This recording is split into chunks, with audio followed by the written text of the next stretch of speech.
Well, hello and a very warm welcome once again to Kielce in Poland, where you join us at the Hala Legionov for further action from the 2021 AIBA Youth World Boxing Championships for men and women. We're approaching 6 p.m. local time, 6 p.m. Central European time, which means that we are just moments away from more action coming your way for the 11th session of boxing. And what a bumper session we have in store. 15 bouts on this 11th session of boxing on the sixth day of competition.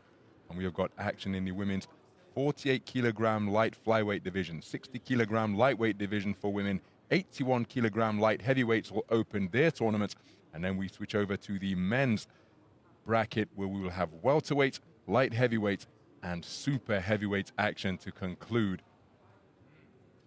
this 11th session of boxing.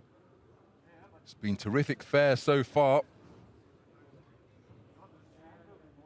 Remember, we've got boxers from 52 national Olympic commissions taking part in this global festival of AIBA boxing.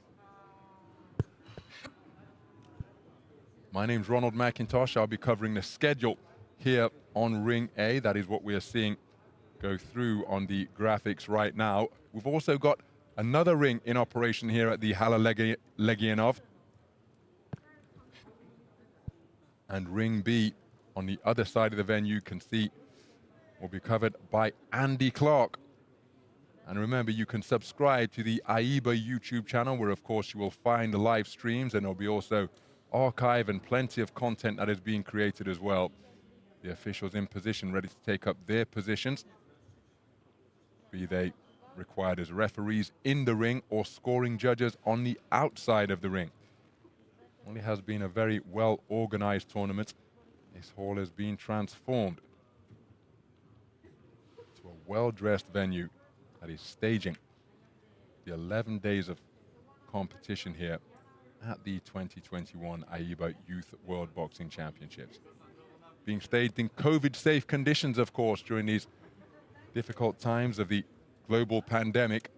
The local organizing committee and AIBA doing a sterling job staging this tournament and ensuring that everybody involved, from the athletes to the support staff such as doctors and coaches and trainers, the officials, those running the venue on the local organizing committee, are all safe. Pleased to say that it has been a tournament 1 minute that has run smoothly so far.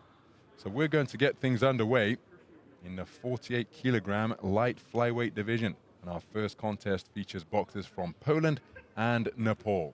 And that coming up in just a few moments' time, 1 minute to the top of the hour here, Central European time.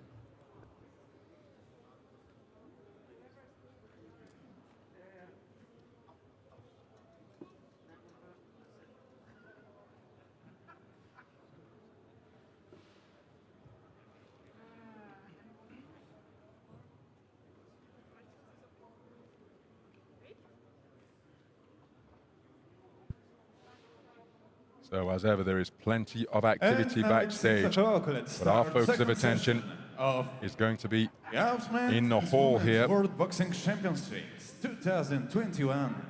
Ladies and gentlemen, that is taking place in Ring A. 249 in Ring A. Women's light fly, 45-48 kilogram. Into the red corner, please welcome boxer from Poland, Natalia Dominika KUCZEWSKA.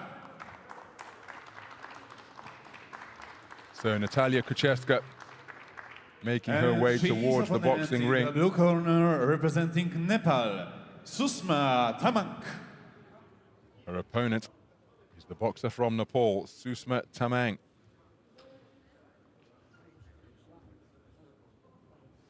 And judge assignments: 1 Ukraine, 2 Kyrgyzstan, 3 Armenia, 4 Moldavia, and 5 Czech Republic. Referee Veronika Such, Hungary. So the 10-point must system is being used, and we have got judges from Ukraine, Kyrgyzstan, Armenia, Moldova, and the Czech Republic.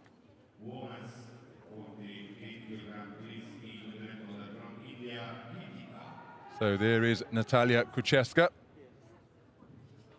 17 years of age, preparing for her third bout of Kielce 2021. 19 boxers comprise the 48-kilogram light flyweight bracket, so we had effectively a round of 32. KUCZEWSKA prevailed in that on a unanimous points decision over Yulia Peleshchuk. Then with a very impressive display over Juliana Kebshol. It's the second bout of the tournament for Susma TAMANG. Produced a brilliant display to stop Dija Ayalaita of Lithuania in the second preliminary round, a round of 16. Veronika Suks of Hungary is the referee, and this promises to be a contest between two very talented boxers indeed.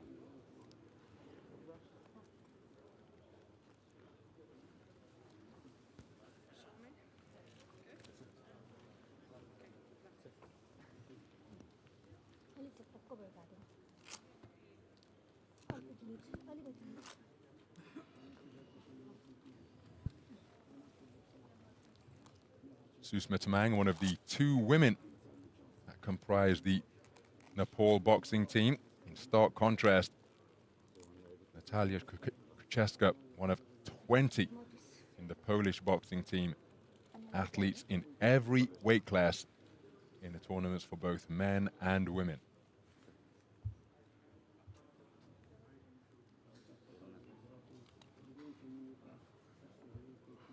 The equipment of the 2019 National Youth Champion of Nepal checked. A slightly taller figure wearing red. He's the National Youth Champion right here in Poland, also continental success. Round one. The bronze medal finish in the European Championships last year. So we're underway. These two talented boxers facing off for a guaranteed medal in the 48-kilogram light flyweight division, and it is a blistering start by both boxers. The woman wearing red is Natalia KUCZEWSKA, 17 years of age. A really skillful operator in just about every facet of the game, but she's met with somebody who is incredibly skillful in her own right, despite being compact, even at this, the lightest weight class for women boxers.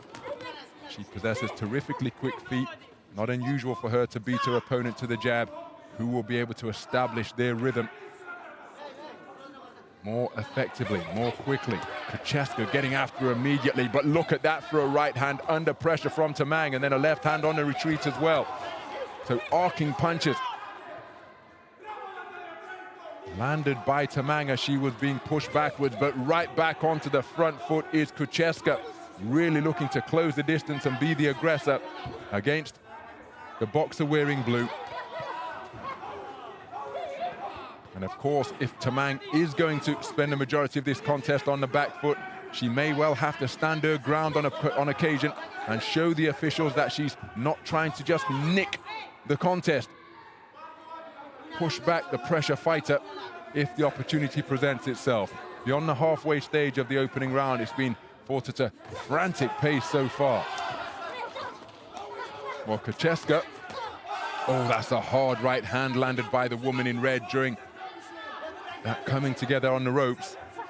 KUCZEWSKA, who so often in this tournament has demonstrated slick boxing, plenty of aggression in burst as well, but here she's been the aggressor from the opening bell. Now she's up on her toes and on the back foot in a posture we're more used to seeing her in. She scored with a good left jab as she sprung forwards. TAMANG looking for her own lead left hand. Another flailing exchange between the boxers, and nose damage has been inflicted and sustained by the woman in red.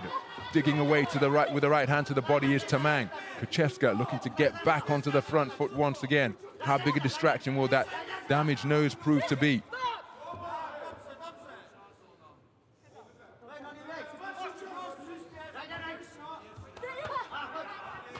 So KUCZEWSKA after her opponent, and during the exchanges, it's KUCZEWSKA landing their heavier shots. TAMANG being driven backwards. She takes a stiff left hand, cleverly turns the tables.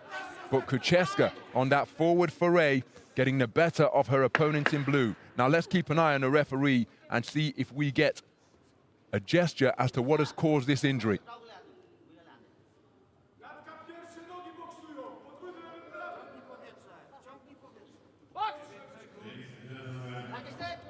Veronika Sux had her back to me when she made her signal to the official. It's either knuckles bump together for a clash of heads or fist into an open palm to suggest that the injury has been caused by a punch. And why that's significant is if the injury causes the bout to be stopped, well, it will be RSCI or otherwise.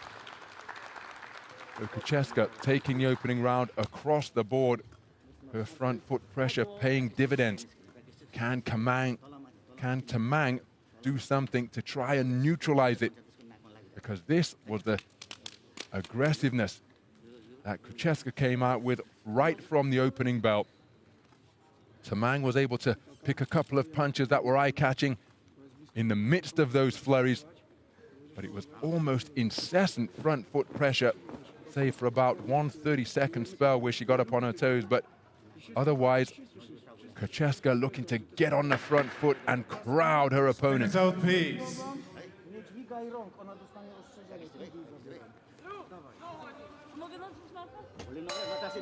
Round 2.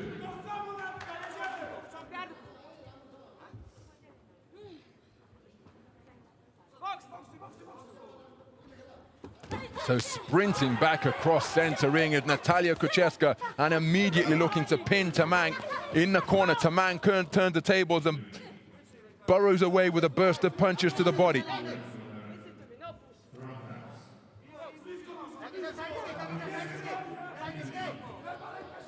So what can TAMANG do to try and turn the tables in her favor? Trying to establish her boxing at range. KUCZEWSKA up on her toes, dancing and moving to her left. Blocked that attempted left jab to the body. The right hand that followed wasn't too far away from TAMANG.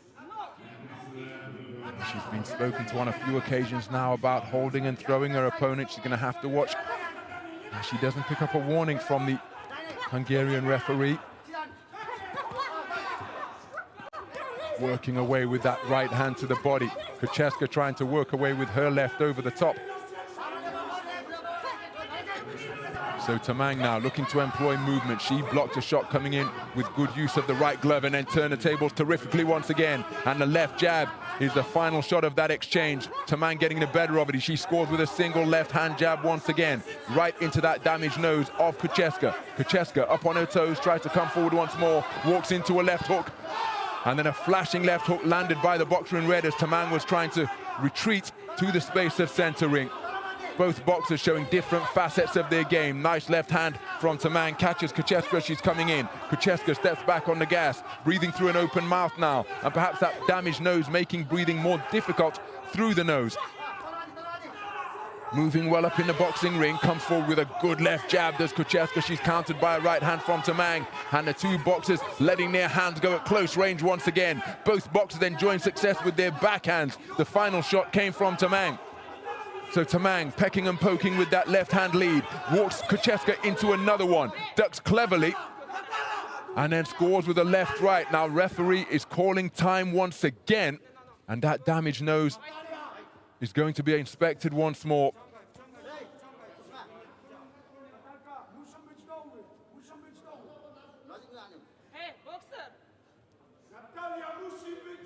So no coaching permitted during these intermissions for a boxer to receive medical attention. Action resumes, looking for a check left hand was TAMANG, and KUCZEWSKA, after visiting the doctor for the second time, lands a cracking right hand, which causes TAMANG to lose her footing momentarily. She's got her boxing stance back beneath her almost immediately and scores with a right cross, catching the advancing boxer in red.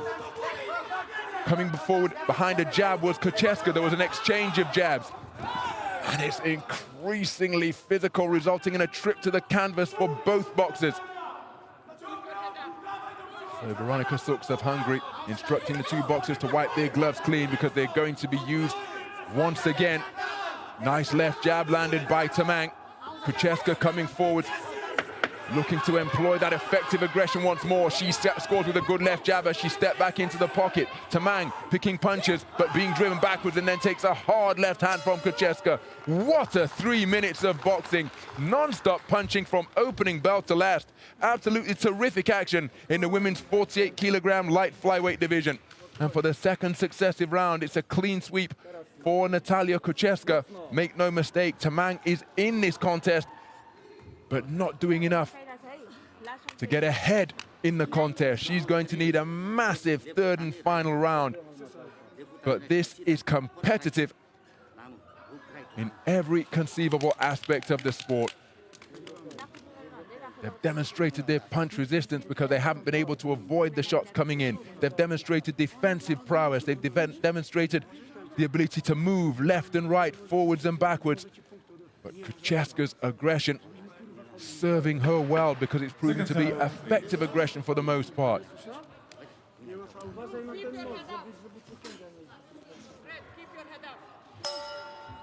Round 3.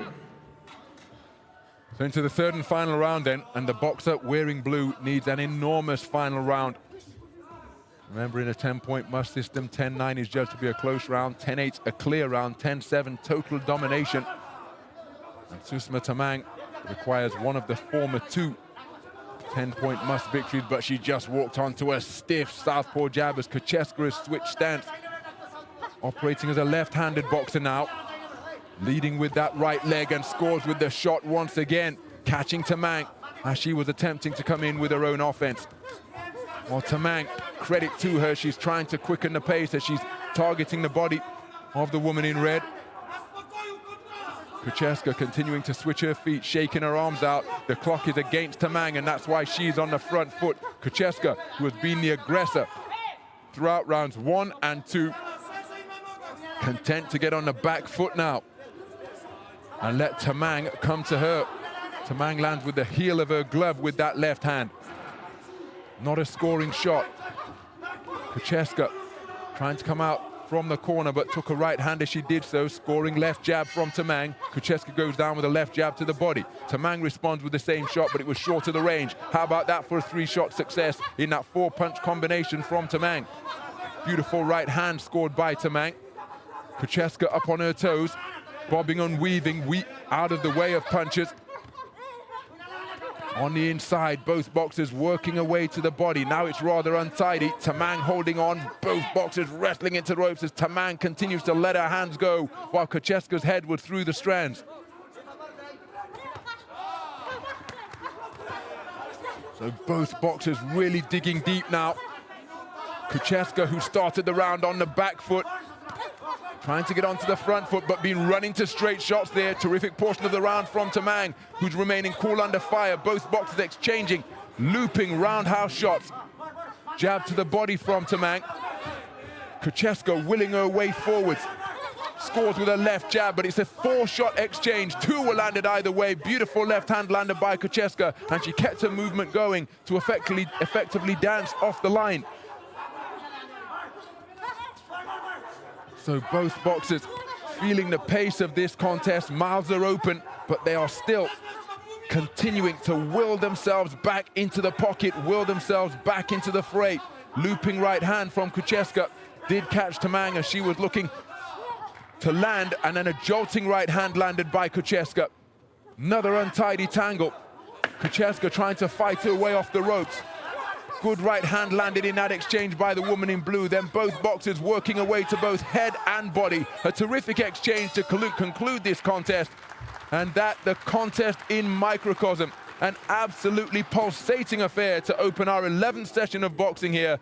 Non-stop punching from both of these skillful 48-kilogram light flyweights. But in addition to the skill, the qualities that perhaps came to the fore were tenacity and desire and competitiveness. Both boxers keen to guarantee themselves a medal and make it through to the final 4. And one suspects it is going to be the woman in red who will have her hand raised.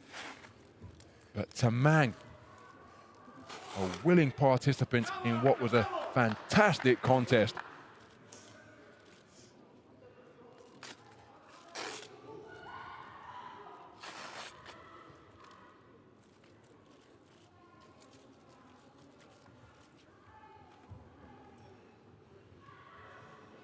Ladies and gentlemen, the winner of this bout by unanimous decision is the boxer from the red corner, Natalia Dominika KUCZEWSKA, Poland. No emotion discernible on the face of Natalia KUCZEWSKA because she has come here for World Championship gold. She's getting closer to that objective because she has stormed her way into the final four. She will come away with a championship medal, a place on the podium. Susma TAMANG playing her part in what was an absolutely pulsating affair. Look at how she turned it around in the third round, taking it for 4 of the 5 judges, but not able to get the dominant round that she needed to overturn the deficit faced after 2 10-9 rounds scored unanimously in favor of Natalia KUCZEWSKA. It's KUCZEWSKA who goes through and has guaranteed herself a World Championship medal here at her home championships. 48 kilogram. Red corner, Uzbekistan, Farzona FOZILOVA.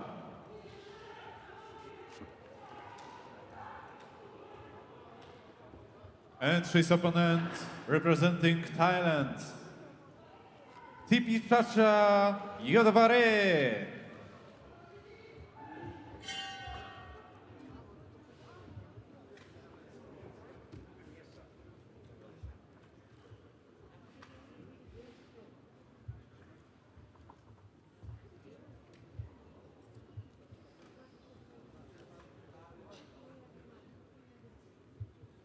So they're then the judges who are scoring this second bout of the 11th session. They come from the United States of America, Scotland, Malaysia, India, and Italy. The 10-point must system being used for this contest between boxers from Uzbekistan and Thailand. And there is the Uzbek boxer, Farzona FOZILOVA, 17 years of age. Her opponent, Thipsatcha YODWAREE, 18 years old, Thai boxer. Both of these women preparing for their second bout of Kielce 2020. Ladislav Simone of Slovakia will be the third person in the boxing ring. YODWAREE was a unanimous points decision winner over Selena Al-Hassanat of Jordan. Quick turnaround for these boxers, both of them competing yesterday. FOZILOVA with a really impressive display to produce a unanimous points decision victory over Namin Erdan of Mongolia. Her movement, both defensively and offensively, was a hallmark of her boxing.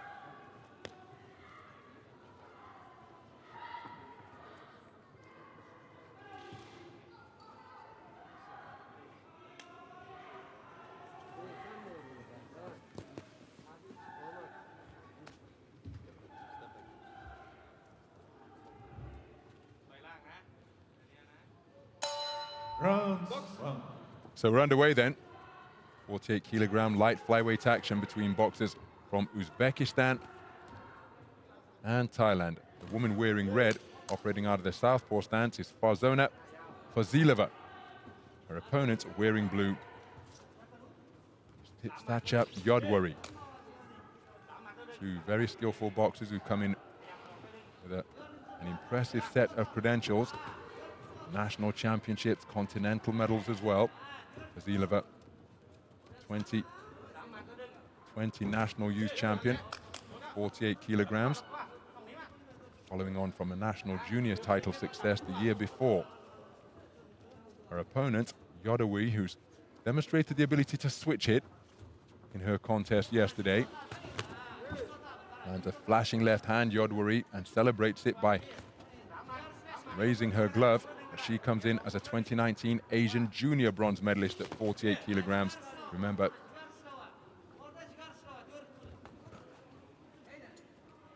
this is the youth classification for boxers between 17 and 19.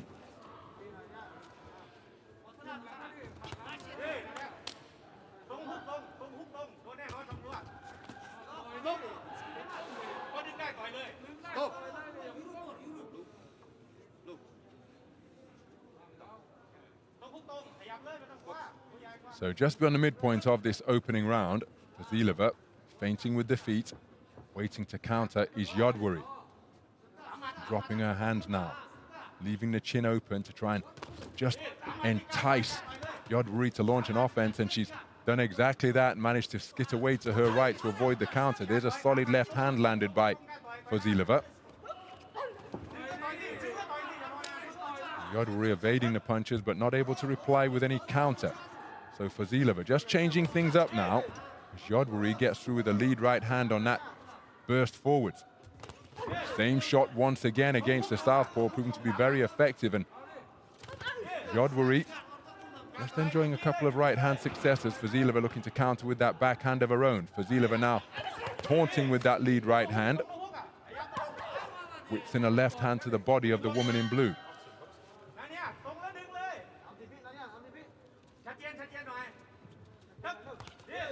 Right hand success once again from YODWAREE. Able to catch the dynamic figure in front of her. Same shot, same success once more. And YODWAREE using her right hand very effectively indeed. The left hand was a glancing blow which came in roundhouse fashion.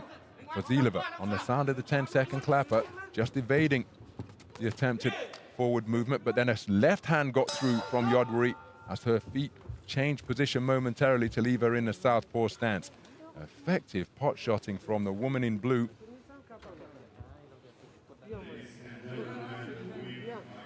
4-1 split in favor of FOZILOVA. The Uzbek boxer whose work has impressed the judges. She was a woman on the front foot looking to take it to her opponent. From my perspective here ringside, she was having success picking her off as she was advancing.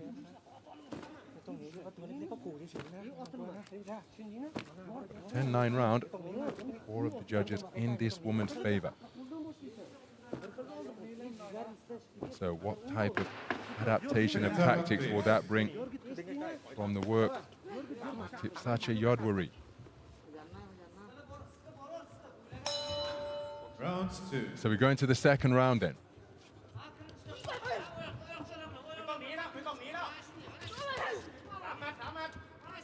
Look at the fancy footwork in evidence from FOZILOVA. She really is a terrific mover, trying to dazzle and bamboozle her opponent wearing blue. And having conceded that opening round, look at the change in how this contest is being conducted. It's YODWAREE looking to get onto the front foot. She's playing stalker now and lands a solid right hand twice. Almost backing up the woman in red. She comes forward with a right left but was off the mark.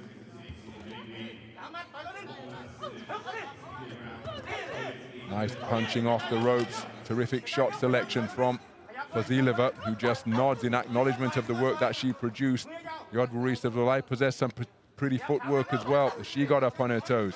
FOZILOVA short with her attempted 1-2, and there's a reverse 1-2 landed. And then a right hand once again, which has been a really effective shot for YODWAREE during the course of this contest.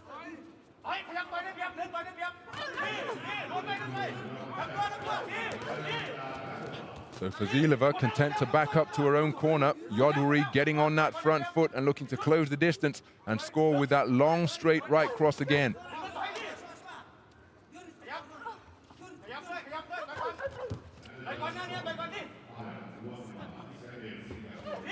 Good right hand again from YODWAREE. The follow-up cluster. Most of the shots not scoring blows. Solid left hand landed out of this southpaw stance from FOZILOVA. Little Ali shuffle, but then caught by 2 shots as she was looking to spin back to ring center. Another right hand success from YODWAREE. FOZILOVA tries to come with a looping right hand and a straight left.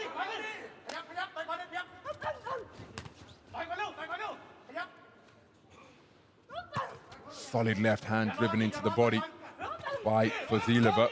Oh, and turning her back is the woman in red. After she committed to a shot and couldn't find a range, she ended up in that posture that is not permitted, with her back to her opponent. Solid right hand landed once more during that exchange from YODWAREE. Final shot in that cluster came from FOZILOVA as she skipped off to her right. There's another solid cuffing right hand landed by the woman in blue. Both boxers proffering a low-held stance. Cuffing blows landed by YODWAREE as she goes forward, literally running out away from trouble. It's FOZILOVA, but she did get caught on the end of a right hand once again. Closing seconds of the second round. Corkscrew right hand is a nice shot from FOZILOVA.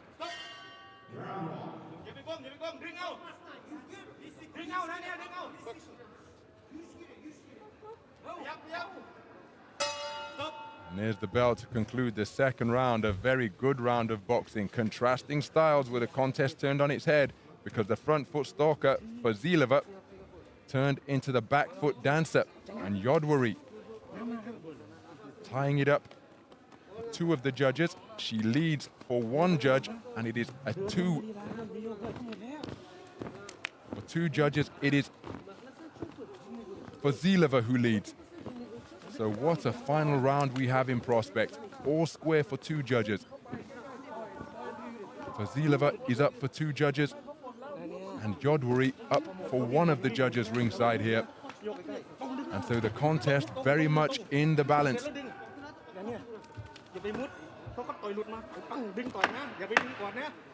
Second total. This promises to be a blistering third and final round to see who is going through to the medal podium here in Kielce Round 2021.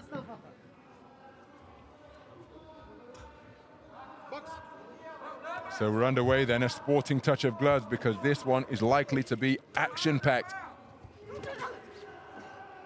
Both boxers occupying the space of center ring. Neither boxer willing to concede ground. Right hand success once again from YODWAREE. She's got her hands down by her kneecap, so too FOZILOVA. She looks for a right-left combination, but it was blocked. The solid left cross did get through the high-held gloves of the woman in blue.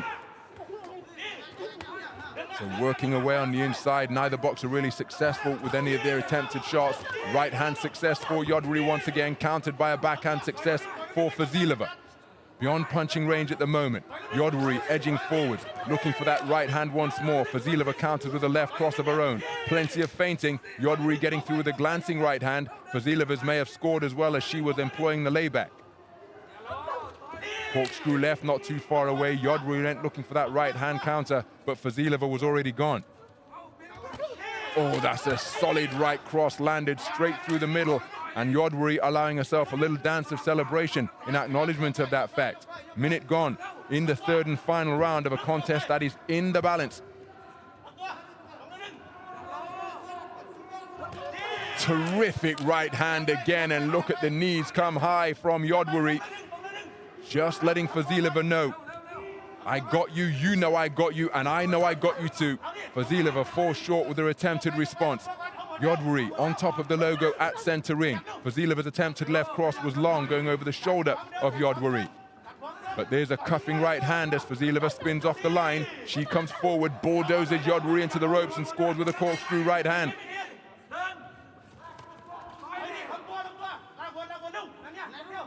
So nearly 2/3 of the third and final round gone as FOZILOVA looking for that check right hand.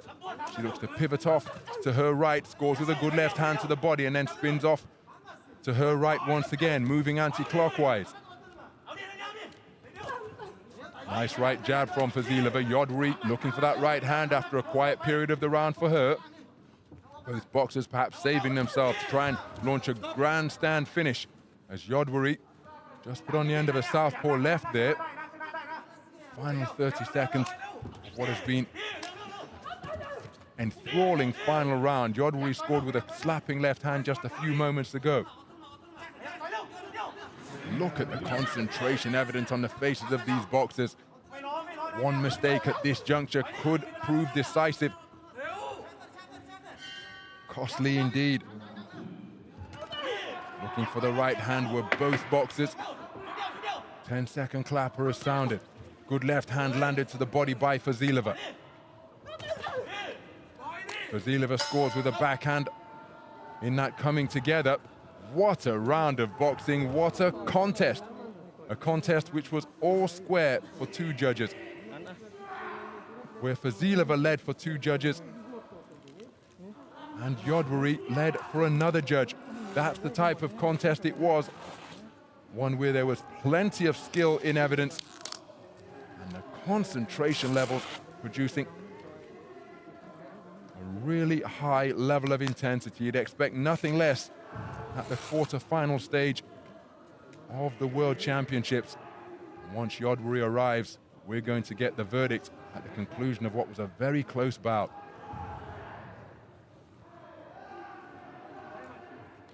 Ladies and gentlemen, Winner by split decision of this bout is the boxer from blue corner. And it is YODWAREE. Thailand.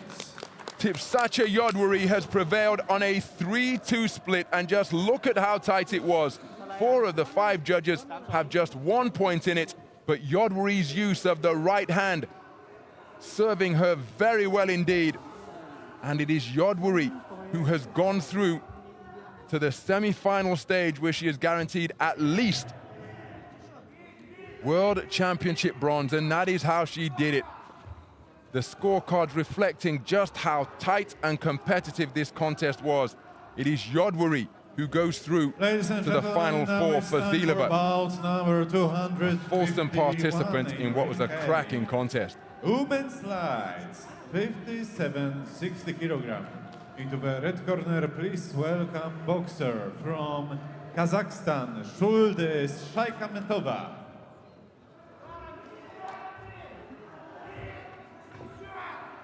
And she's opponent representing Germany in blue corner, Ani MANUKYAN.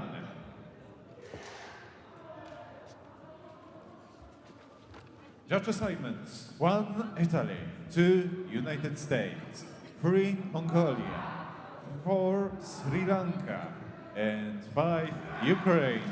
Referee Rai Ravi, Scotland. So we move up to the 60 kilogram lightweight division for women. And these are the 5 judges who will be scoring this one. They're from Italy, the United States of America, Mongolia, Sri Lanka, and Ukraine.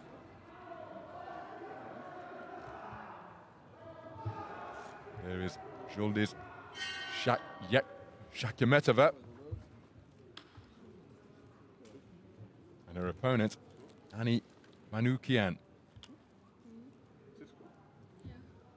SHAYAKHMETOVA appearing for her second bout of Kielce 2021. Both of these boxers producing split decision victories to book themselves here in the last 8 stage of the lightweight bracket.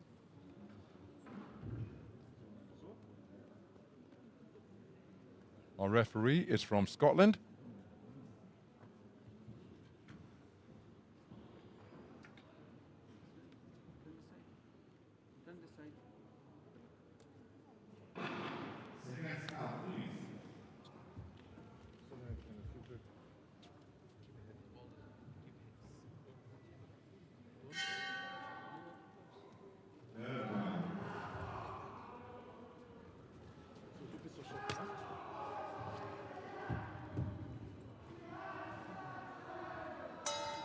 Round 1. So we're underway then, 60 kilogram lightweight action, and the boxer has come out wearing blue.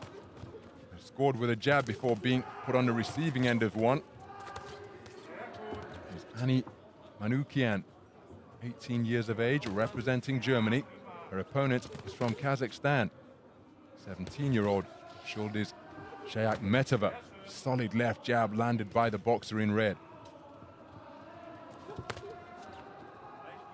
SHAYAKHMETOVA coming to the boxing ring as the reigning national youth champion of Kazakhstan, as she lands a beautiful reverse 1-2. The right hand landed first, and there's another right hand success once again. She's certainly getting the better of these early exchanges. SHAYAKHMETOVA. Nice left jab from MANUKYAN. MANUKYAN comes to the ring as the 2019 European Junior bronze medalist. She's 1 win away from getting herself a bronze medal here on the World Championship stage. It is also a mission that SHAYAKHMETOVA is looking to accomplish. Beautiful left-right combination. Snapped home for SHAYAKHMETOVA, running to a jab from MANUKYAN.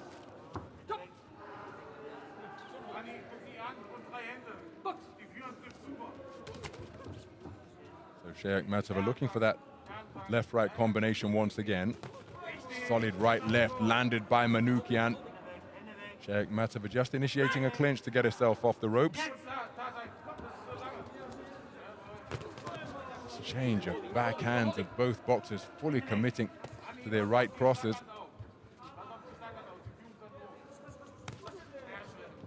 SHAYAKHMETOVA tagging her opponent with a left jab once again.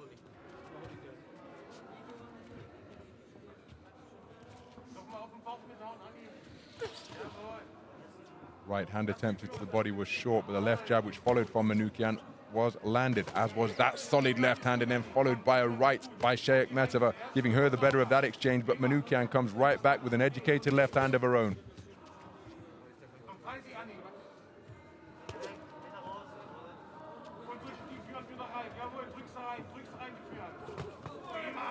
So terrific reverse 1-2 once more from SHAYAKHMETOVA, giving her the first and third word in that coming together. Manukyan landed a shot during the exchange also. Left-right combination is more effective and eye-catching from SHAYAKHMETOVA. Make no mistake, these are exchanges, but just being left with the impression that it's SHAYAKHMETOVA getting the better of him as she continues to jolt the head of the woman in blue with jarring left-rights. The most basic combination in boxing coming to the fore in SHAYAKHMETOVA's boxing during the closing stages of that opening round, and a clean sweep in favor of the woman in red. Manukyan had her moment. She scored effectively with a left hand as well. But it was SHAYAKHMETOVA who was getting the better of the trade-offs. And then in the closing stages of the first round, she really did produce a dominant burst, SHAYAKHMETOVA. Accurate punch picking, continually jolt the head of Manukyan.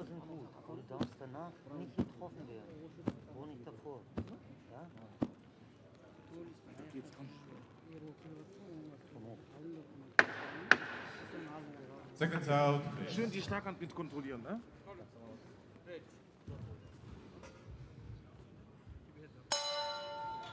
Round 2.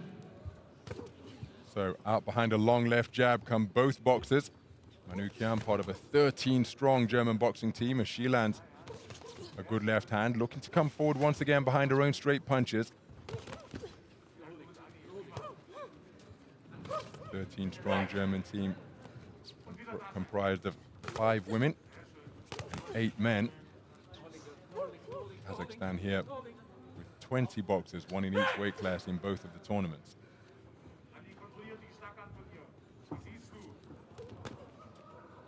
Double jab was pushed out by SHAYAKHMETOVA, and a second one got through, while Manukyan really is stepping on the gas and trying to close the distance with a 1-2.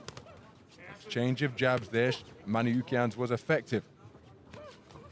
Double jab from SHAYAKHMETOVA, upstairs and downstairs. Left jab lands from Manukyan, countering the right hand scored by SHAYAKHMETOVA. Bolo shot brought into play by SHAYAKHMETOVA, whipping that right hand underneath.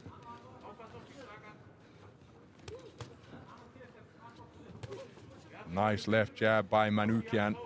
SHAYAKHMETOVA content to have her back near the rope. She's picked off by a right cross as she was looking to land her own leather. So SHAYAKHMETOVA inviting pressure now, looking to set a trap with her hands down by her knees and back square on the ropes.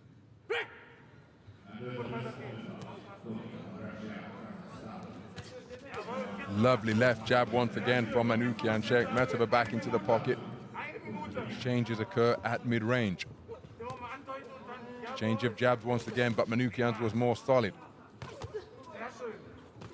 Trading off at center ring. Neither boxer really able to avoid the lead left hand of the opponent.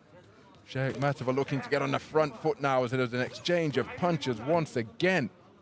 Plenty of give and take, back and forth action with 2 minutes gone in this second round.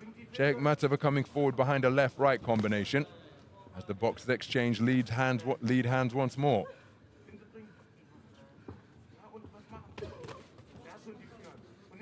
Really ramrod left that was cracked home by Manukyan.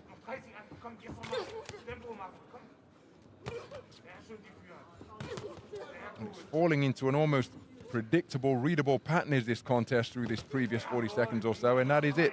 Beyond the punching range, and they both step in and say, okay, let's see who's gonna land. But both of them were landing almost simultaneously. SHAYAKHMETOVA looking for a right hand lead out of the neutral corner. She was countered by a combination from Manukyan.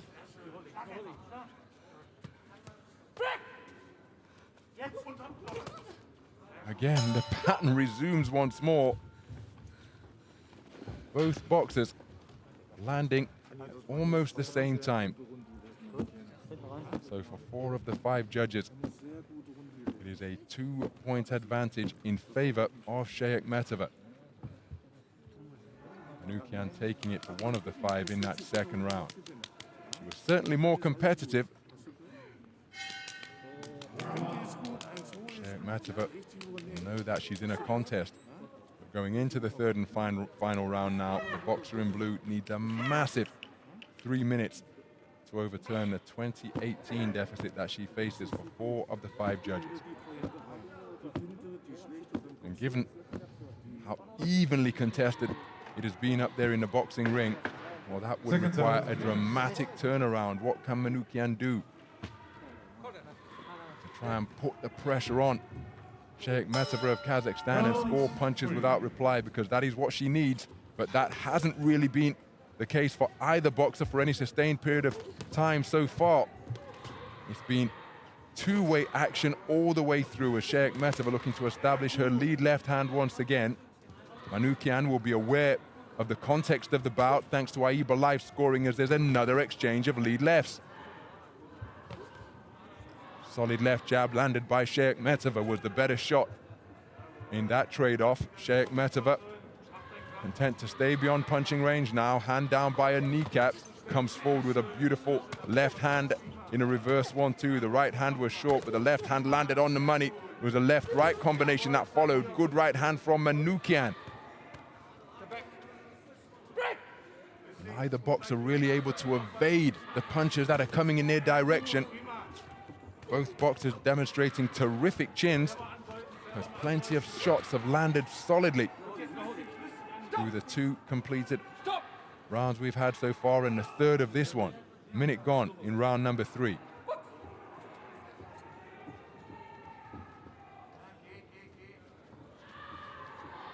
So jolting left hand crashes home once again for SHAYAKHMETOVA.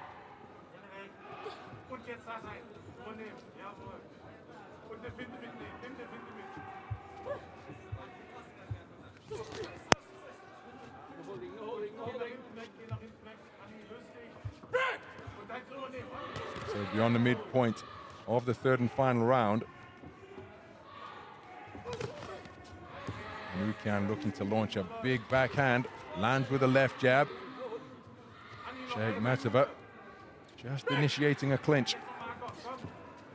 2 minutes gone in this final round. Right hand is the most eye-catching shot of that exchange, and Manukyan looking to get on top now and go in pursuit of the big round that she requires to tilt this in her favor. But SHAYAKHMETOVA, well, time is on her side given the context of the bout going into the third and final round.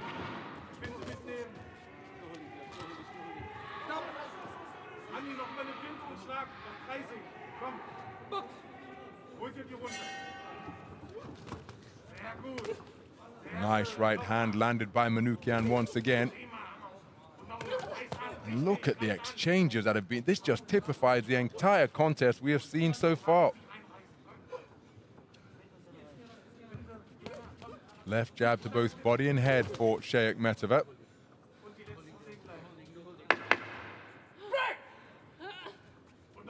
And the exertions of the boxers audible, as both of them really planting their feet into the canvas and letting big punches go. And Manukyan ending the contest with a pile-driving right hand. A very good contest indeed. My goodness, that was competitive. One suspects it is going to be SHAYAKHMETOVA who will be going through to the medal stages in the 60-kilogram lightweight division. Manukyan really did give it a go in the third and final round. Not able to produce the decisive, clear round that she needed. At least that's how I see it from my vantage point. But what say the judges? One suspects it will be the woman in red who will have a hand raised. Ladies and gentlemen, the winner of this bout by unanimous decision is the boxer from the Red corner, Zhuldyz, SHAYAKHMETOVA, Kazakhstan. And there is confirmation, a unanimous points decision victory for Zhuldyz SHAYAKHMETOVA. She goes through to the medal stages. She is guaranteed at least World Championship bronze. The national champion of Kazakhstan coming here looking for championship gold. That is how she did it. MANUKYAN, incredibly competitive, but eliminated here at the quarterfinal bout stage. number 252 in ring A. Into the red corner, women's light 57-60 kilogram. Please welcome boxer representing Uzbekistan, Dilfuza BEKOVA.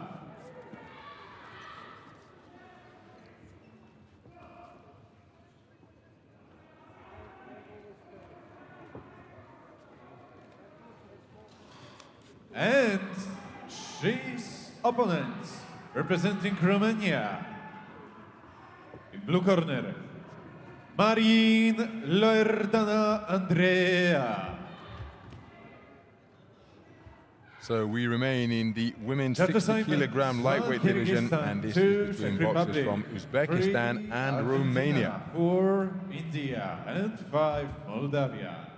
So here then the 5 judges who will score this one. They hail from Kyrgyzstan, the Czech Republic, Argentina, India and Moldova.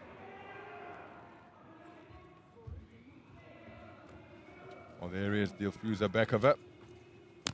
Dilfuza BEKOVA, the 18-year-old from Uzbekistan, competing in her second bout of Kielce 2021.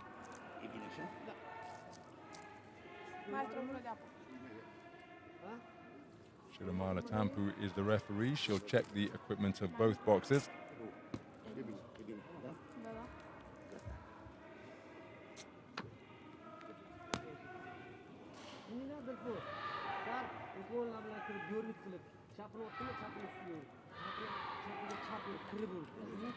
Loreadana-Andreea just having her equipment checked before being called to center ring for the final instructions.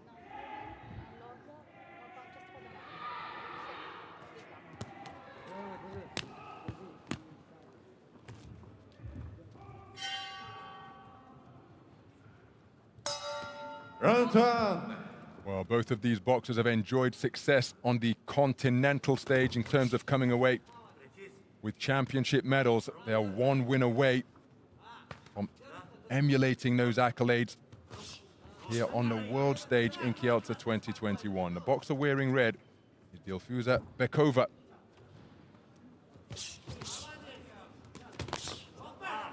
Her opponent wearing blue, Loreadana-Andreea of Romania. Flashing right hand not too far away from BEKOVA. Look at this chess match that is taking place up there in the boxing ring. An exchange of jabs where BEKOVA's was eye-catching indeed. MARIN made to fall short. BEKOVA content to edge backwards towards the ropes. Feinting her way from that confined position, she lands with a right hand, which she celebrates by raising her right glove. So BEKOVA, in the opening minutes of this round, content to stay on the perimeter of the boxing ring. Change of jabs between the two boxers. More effective jab landed by BEKOVA. She triggered forward with quick feet.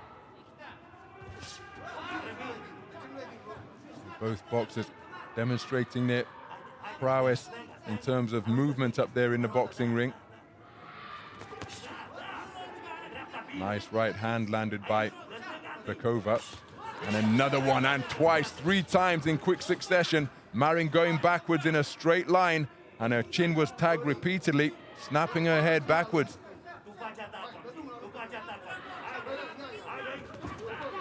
Beautiful counter right hand, and another one. Brilliant portion of the round for BEKOVA. Really is enjoying success with that backhand. Now MARIN will be aware of that. She gets over that front foot and goes in pursuit of her opponent once again. Launches a big right hand of her own, driving her opponent backwards towards the blue corner. Referee allowing the two boxers to work their way out of there.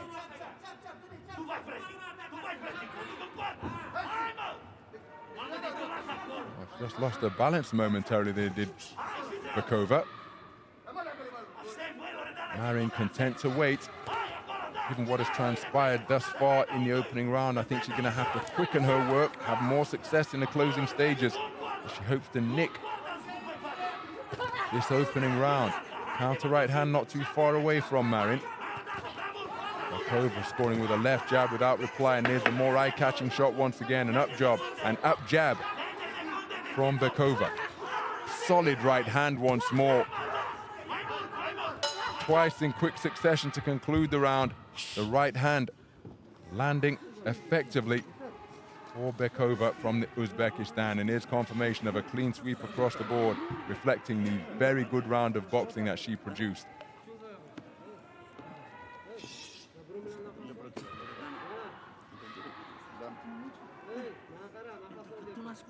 So some of the action from the opening round. And here's the right hand successes repeatedly backing up MARIN. Really effective shot from BEKOVA.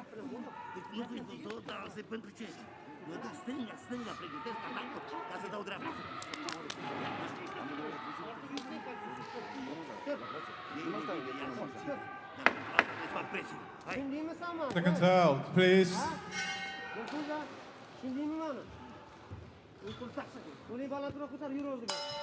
Round 2. Well, Loreadana-Andreea, the boxer wearing blue representing Romania, the 2020 European Youth Championship gold medalist, scores with a good left jab there against the 2019 Asian Youth bronze medalist. Up at 64 kilograms, it's physical on the inside as MARIN momentarily applied a headlock. While she's spoken to by the referee. MARIN should be aware of the fact that the first round hasn't gone her way.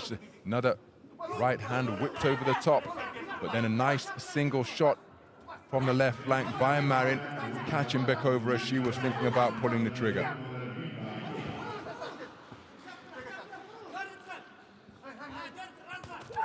Beautiful left jab landed by MARIN. And again, right hand came through from BEKOVA. But MARIN getting the better of that exchange. Well, she's calling for timeout here. The referee saying, that's not my problem. You box until I say otherwise. So BEKOVA distracted by something, and it could well be her headgear.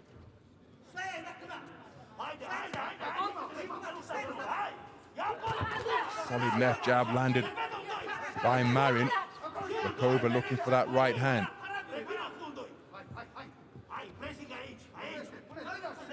Almost like a game of tag, trying to hit without reply, these two boxers. In with somebody, or the opponent, just as accomplished as the boxer trying to make the miss. Now, this is what BEKOVA was calling for timeout for, but it's not. It's down to the referee to determine when the appropriate moment is.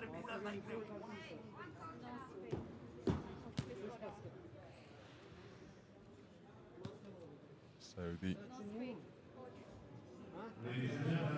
headdress applied before the head guard is refitted.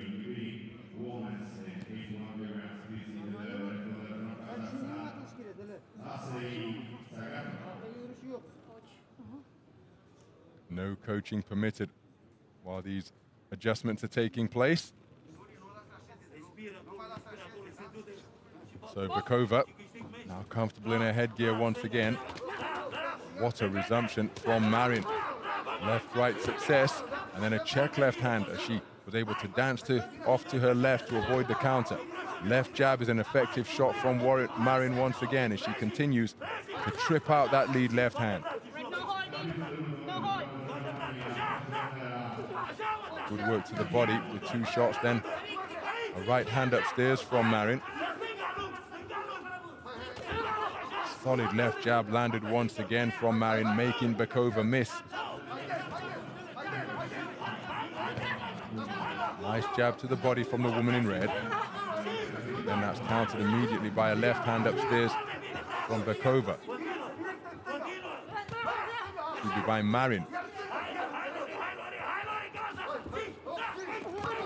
MARIN coming forwards, missing initially. She backed her opponent up to the blue corner, but then BEKOVA was able to trigger off the turnbuckle and land a good right hand. Exchange of straight shots.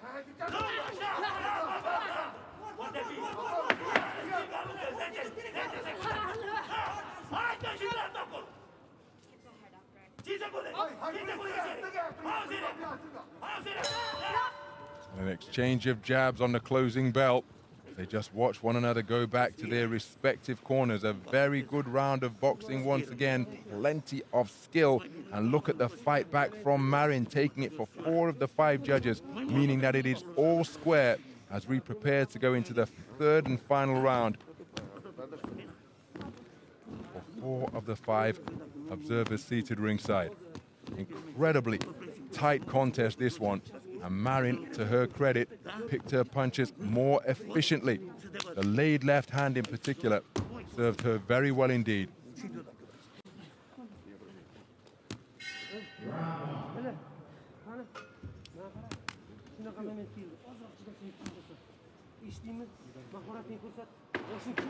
Seconds out, please.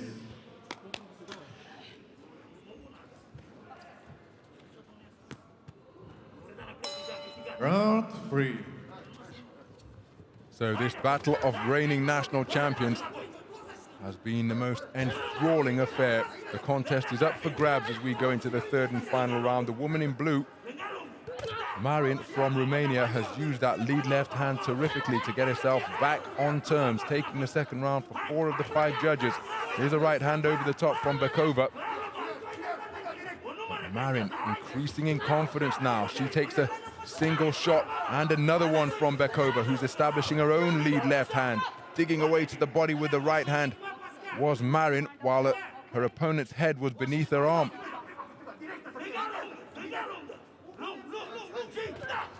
Nice left jab landed by MARIN, but it was countered immediately by BEKOVA. Corkscrew left hand brought into play by the woman in blue. Left-right combination is an eye-catching one from BEKOVA, and how about that for a textbook left jab, stepping into it twice, 3 times BEKOVA. Nice single shot success from MARIN as she scores with a left jab. There's an arcing right hand around the corner, perhaps the best shot of the entire contest coming from the right flank of BEKOVA. Left-right combination is a crisp one indeed as we approach the midpoint. MARIN tags BEKOVA with a left hand before BEKOVA counters immediately. There's a left-right success. Extended and cranked out as the 2 boxers exchange singles. What a contest here.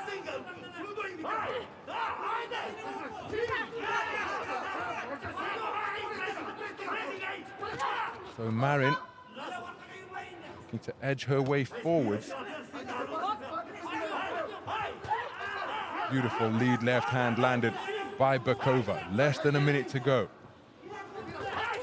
Not being fought at a frantic pace by any means, but the concentration that is in evidence here. Oh, that's a nice left-right from MARIN.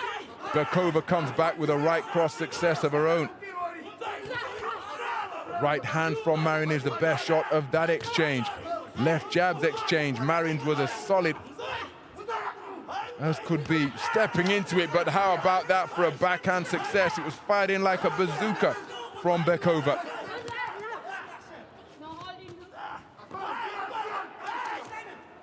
So closing seconds of the 3rd and final round of a contest that is in the balance, all square for 4 of the 5 judges. 10-second clapper indicating that we're in the closing stages of the 3rd and final round. Keep your head up, right? That's an absolutely brilliant contest between 2 very skillful boxers indeed. 19 points apiece for 4 of the 5 judges. This could well be a split decision. What do you prefer? Because both boxers enjoyed considerable success in the 3rd and final round. Quality punches picked by both of them.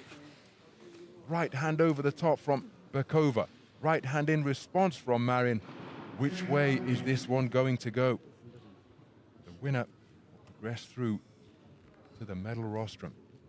Nervous moments for both of the boxers now. We await the verdict. Ladies and gentlemen, the winner of this bout by split decision is the boxer from the red corner, Dilfuza BEKOVA. And it is BEKOVA, Dilfuza BEKOVA, a split decision winner, 3-2. And just look at how close it was. 4 of the 5 judges have just 1 point in it. An incredibly competitive, skillful display. And BEKOVA threatening to be overcome with emotion. MARIN deserves credit for her part in what was an absolutely riveting affair. Plenty of skill, determination, concentration in evidence. But it is BEKOVA who goes through to the medal stages. MARIN eliminated. 81 kilograms. Into the red corner, please welcome boxer representing Turkey, Busra ISILDAR.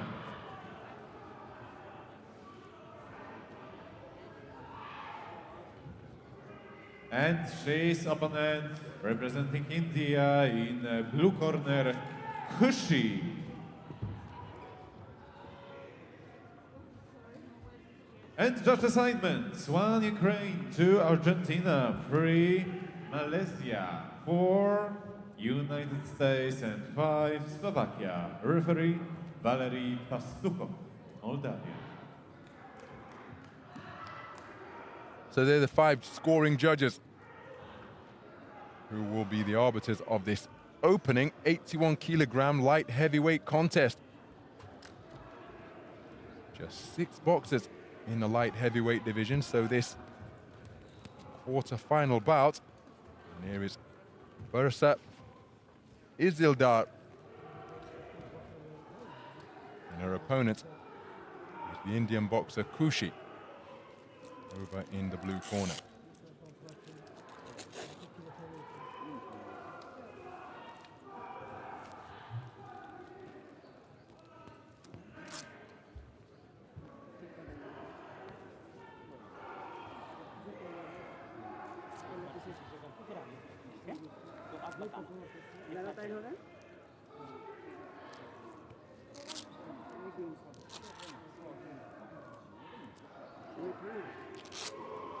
Our referee is from Moldova.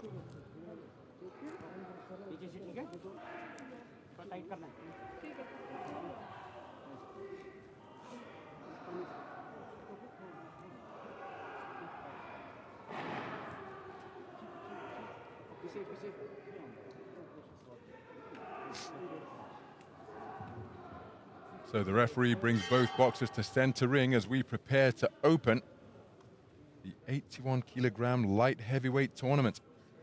The winner here at this quarterfinal stage guaranteed a medal. Just 6 boxers comprising the light heavyweight division. And these 2 decorated boxers on the continental stage about to face off.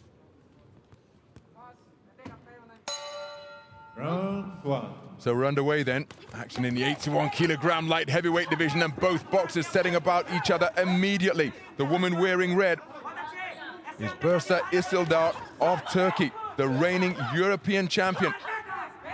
At plus 80 kilograms, her opponent, KHUSHI of India, comes to the boxing ring as the junior silver medalist at 70 kilograms from the Continental Championships in 2019.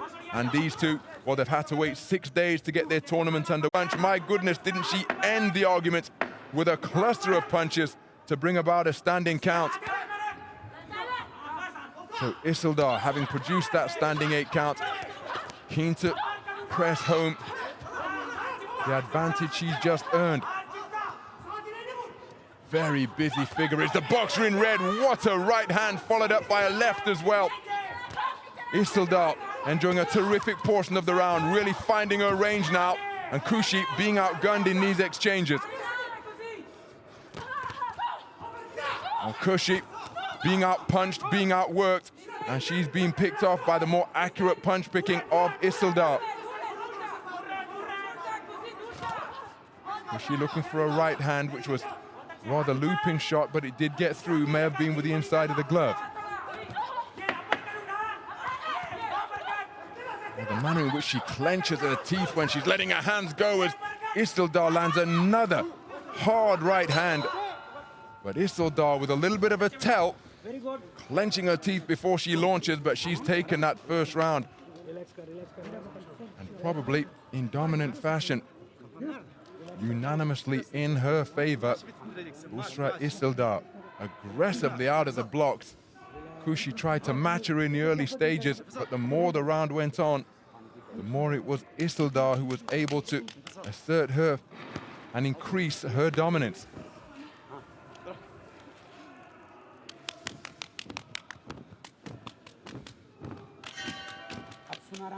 हाथ guard में रख, अपने हाथों को नीचे मत ला, sir चिन को दबा के रख, ठीक है? चिन दबा के रख, चिन दबा के रख.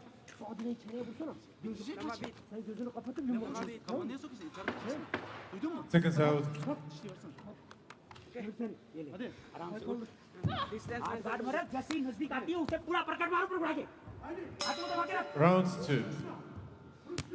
So into the second round then, ISILDAR, the Turkish boxer wearing red, starts this second stanza with a stiff left-right combination.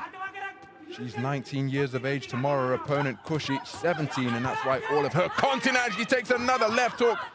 But all of her success has been on a junior stage, stepping up here to the youth ranks. But has got her hands full from ISILDAR, who has been so dominant on the continental stage. Back-to-back youth titles for her and KHUSHI, while she's just being inconvenienced by these punches straight through the guard with a left-right combination. And again, I'm not really a fan of boxers calling time. The head guard must be fitted adequately by the coaching staff backstage. Of course it's going to be disrupted, but the referee is inside there to determine when that point of the contest should be. Because the manner in which KHUSHI held her hand up to call time out, ISILDAR would have been well within her rights to crack her again. So I think it's a really risky strategy to drop to a knee when a count could be issued, or just step back and call time out. The referee is there to control proceedings in the boxing ring. That is their responsibility. The boxers are to operate within the rules. Of course, you can drop to a knee if you like, but if you get a count and it ends up costing you, then that will be of your own volition. But back to the action, approaching a minute gone in the second round. ISILDAR on top in this round so far as she comes through with another double jab right hand, and the right hand right on the money once again. KHUSHI swinging and missing, now looking to quicken her feet. KHUSHI trying to target the body with her own left hand. ISILDAR looking to use that lead left as a rangefinder. Oh, what a right hand, and it brings about the second standing count of the contest. ISILDAR measuring her opponent and uncoiling a right cross, which crashes home on the unprotected chin of the boxer in blue. Halfway through the second round, ISILDAR in a commanding position now. The heavier puncher, the more accurate puncher. Have to credit the determination of KHUSHI, who continues to come forward, but without head movement and without some blocking with those gloves, as she's hit by another right cross. Could well be on the verge of getting stopped here. Remember, a maximum of 4 8-counts permitted in youth boxing. And ISILDAR beginning to find the range in repeated fashion.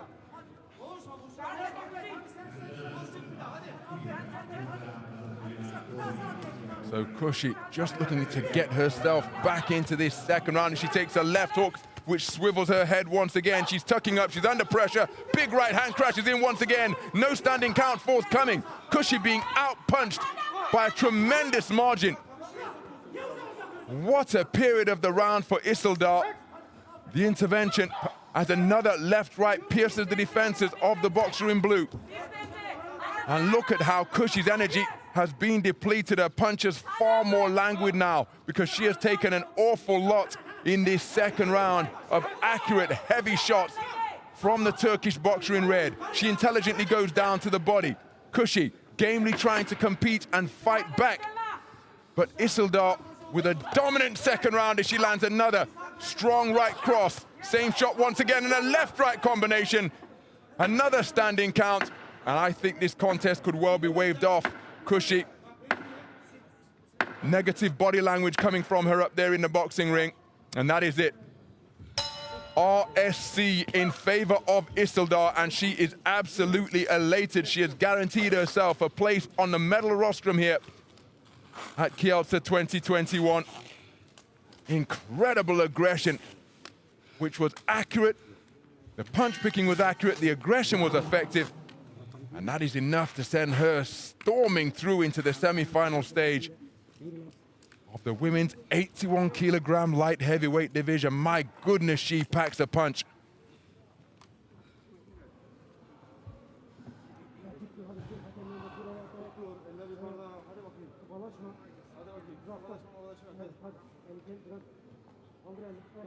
Ladies and gentlemen, the winner of this bout by RSC in the second round is the boxer from the red corner, Busra ISILDAR, Turkey. Well, Busra ISILDAR will turn 19 years of age tomorrow, and she has delivered herself an early birthday present because she has guaranteed herself at least championship bronze here in Kielce 2021.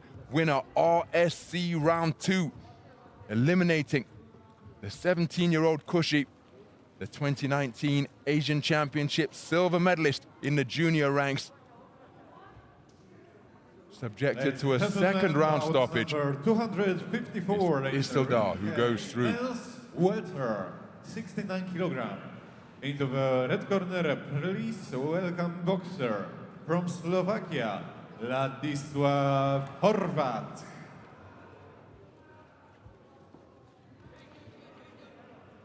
So we turn our attention now to the men's 69-kilogram welterweight division. India in blue corner, SUMIT.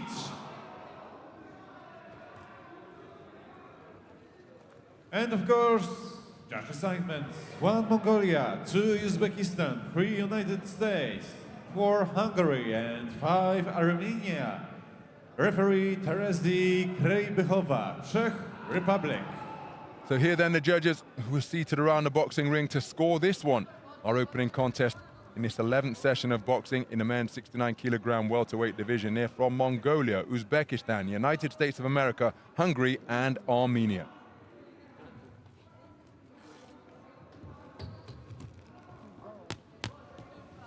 So there is Ladislav HORVATH of Slovakia,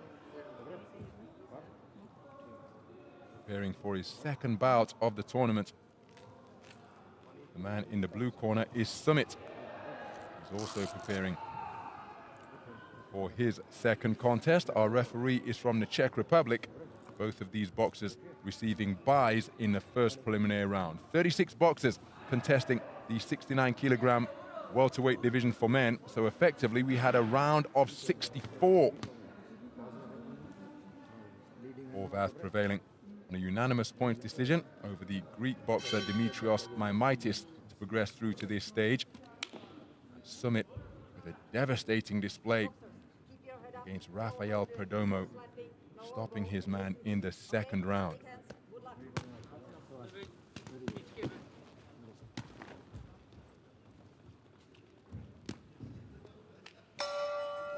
Round 1. So we're underway then. 69-kilogram welterweight action between boxers from Slovakia and India. The man in blue was just scored with a long right cross to the body is SUMIT. He was in devastating mood last time out, producing a second round stoppage to book his place here in the round of 16. Ladislav HORVATH, 17 years of age, comes in here as a national junior champion a couple of years ago. Now progress through to the youth ranks as he takes a hard right hand. Oh, that's another one that wasn't too far away from SUMIT. Jolting left jab from SUMIT, who really is broad and muscular across the shoulders. And he uses those attributes to generate terrific leverage on his punches pivoting at the waist, digging his toes into the canvas. Cuffing left hook lands with the inside of the glove. That right hand also with the inside of the glove from SUMIT. But they're heavy shots that are crashing home. Nice little left hand on the inside and a sharp 1-2 buffets the head of HORVATH, who walks into a right-left combination once again. And SUMIT incredibly aggressive in the first half of this opening round. Well, HORVATH trying to get himself into his own punching range. But SUMIT giving the impression of the more dominant figure up there in the boxing ring from a physical perspective. And he's looking to assert that physicality here in this opening round. Left jab is an effective shot from the boxer in blue. Now looking to maraud his man. It's more of a grappling contest on the inside. SUMIT pushes his man off. It's now beyond punching range. Stabbing left jab landed to the body by SUMIT, and then a left right upstairs just stops HORVATH in his tracks. Well, HORVATH has had little success of note in this opening round. SUMIT with his hands down by his knees now. Arcing left hand is the best shot of that coming together from the boxer in blue. And a terrific left hand landed once again. It's a quick lead left hand he possesses. Hitting on a break, catches HORVATH with an uppercut.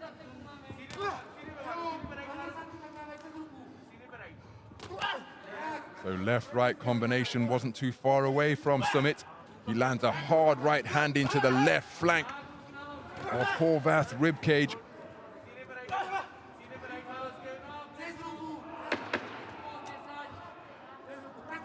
So 10-second clapper. We edge towards the bell to conclude round number one. Left hand flicked out by SUMIT is a scoring shot. A very good round of boxing indeed for the man in blue.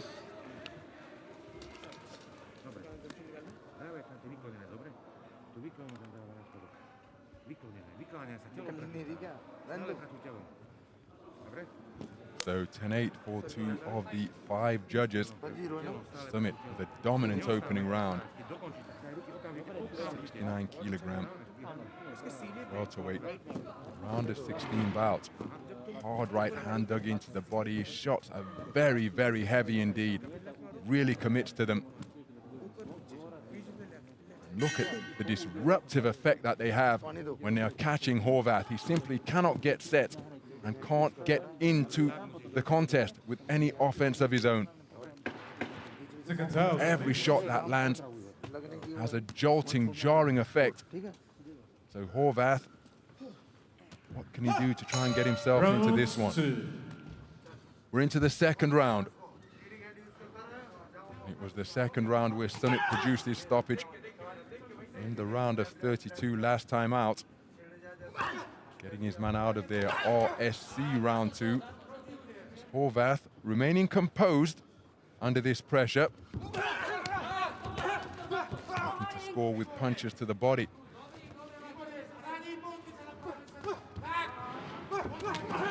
So coming forward behind his left hand is HORVATH, but he's yet to find the range with any offensive success of note. Hard right hand driven into the body once again, and then another punishing ramrod left jab. Stuck out spitefully by SUMIT. Boxing a weight-governed sport, of course. But these two men almost look as though they're from different weight divisions. Similar in terms of height. But SUMIT, his shots just having so much more of an impact. You have to credit HORVATH's toughness. But SUMIT really sitting down on his shots now, reddening the face of the man wearing red.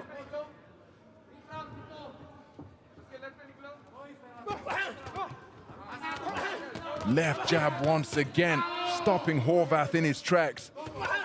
Takes a right hand around the corner in that 2-shot combination.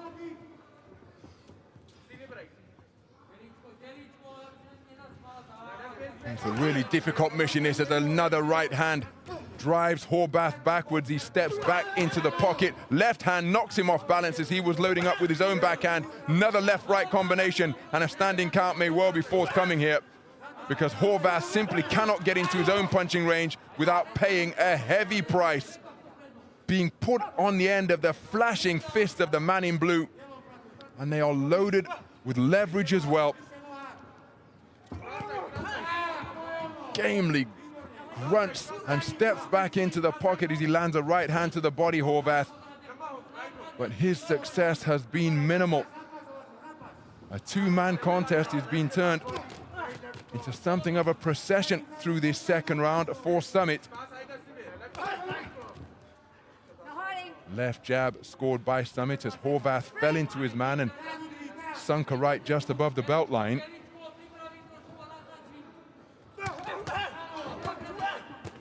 Terrific punch picking once again from SUMIT as HORVATH advanced towards him. There's a nice left hand landed by the boxer in red. But he's been out-punched by the consistent output of the boxer in blue. Closing seconds of the second round. And in many respects, it was an identikit copy of the first.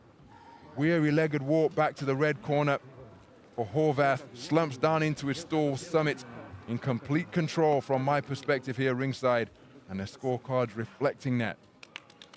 The man in blue in a commanding position as we go into the third and final round. And HORVATH, well, he and his team have got to come up with something. His team have got to come up with something, and HORVATH is going to have to try and implement it. But the type of boxer that he is, likes to get over that front foot and apply pressure. But he's meeting a man who's just able to dominate the ring center physically and push him backwards. Every shot he lands is a heavy blow. And HORVATH simply cannot get any rhythm going whatsoever. Will the third and final round, will he be able to fashion a change in fortunes? Round 3. So into the third and final round then. And SUMIT has created a really commanding position on all of the scorecards because of explosive, heavy hitting as he just demonstrated there. HORVATH, credit the man's competitiveness because he's continuing to try and find a way to win this, but he's seldom in punching range.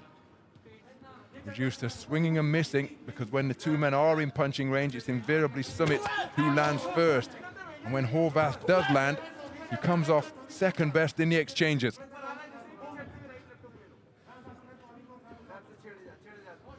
Breathing of HORVATH audible from my ringside commentary position here. Mouth is open. Again, he's still looking to work the body on the inside. Left jab once again, then a corkscrew left. The two boxers exchange jabs subsequently, with HORVATH continuing to try to close the gap against his man.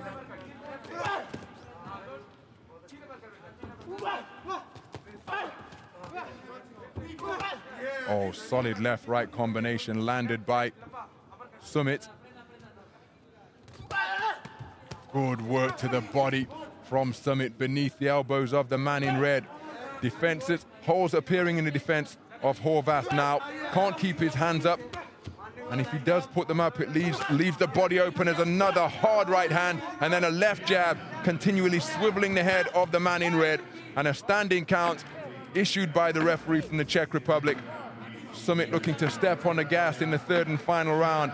And HORVATH, well, he wants to continue to compete, but I don't think he's got much energy left. He has been hit hard, he's been hit often. And SUMIT is in complete control. Another left jab crashes home. Same shot once again.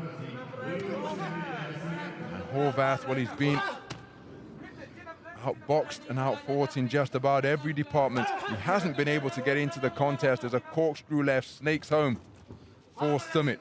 Now showing some fancy defensive maneuvers before belting the man to the body.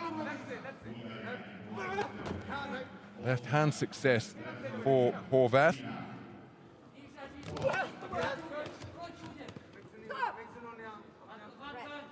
When SUMIT lands the punches now, HORVATH just beginning to wilt upon impact. Bravely the man comes forwards. But he's not going to be able to find the punch that he needs to take SUMIT out of there inside the distance. Job done for SUMIT. And he goes through to the quarter-final stage, raises that right arm, acknowledging what was a pretty dominant display from opening bell to last. HORVATH is one tough guy. He really did stay in there and continued looking for a way to win, but SUMIT presenting him with no opportunities whatsoever. Controlling the ring space, controlling the distance, and unloading heavy punches like that to produce a standing count in the third and final round. SUMIT, a dominant victor to go through to the last stage of the men's 69-kilogram welterweight division.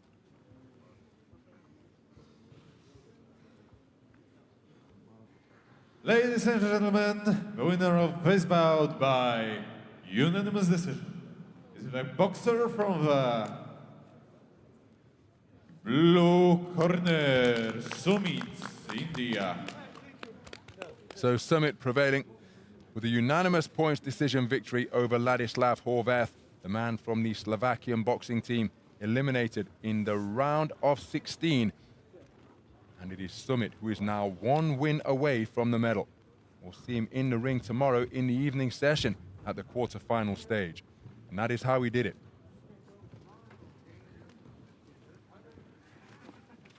And bout number 255 in ring A. Men's welter, 69 kilogram. Into the red corner, please welcome boxer from Ukraine, Yurii ZAKHARIEV.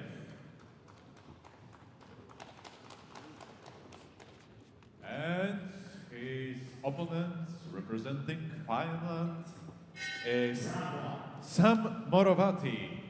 So we remain in the 69-kilogram Blue corner. welterweight division, and this Judges contest between boxers from Ukraine and Finland. Natalia, 3 India, 4 Sri Lanka, and 5 Kyrgyzstan.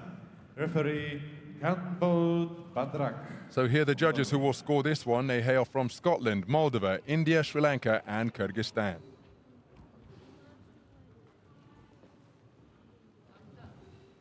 Well, there is Yurii ZAKHARYEEV, the 18-year-old from Ukraine, preparing for his second bout of Kielce 2021, unanimous points decision winner.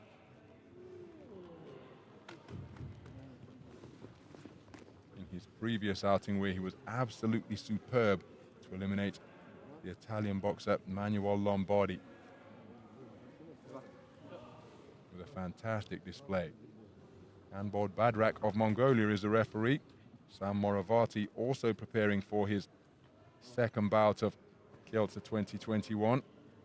Edged his way over the line when he faded dramatically in the second half of the contest. But he had his hand raised in the end. 4-0 winner. How well has he recovered from his exertions in the previous round of 32?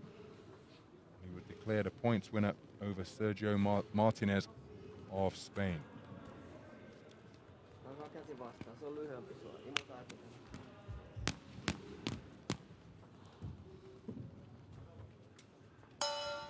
Round 1.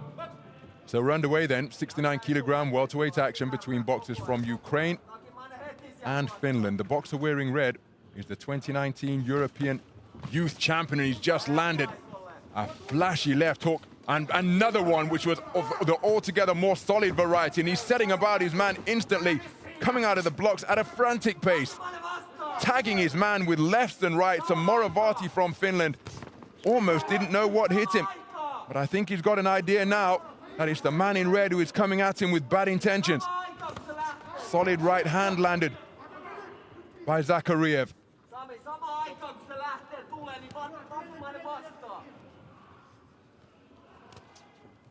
So Morovati looking to establish his rhythm now out of that southpaw stance. But it was a blistering start by ZAKHARYEEV as he looks to quicken the tempo once again. Whipping right hand to the body. Rather crowded out by Morovati.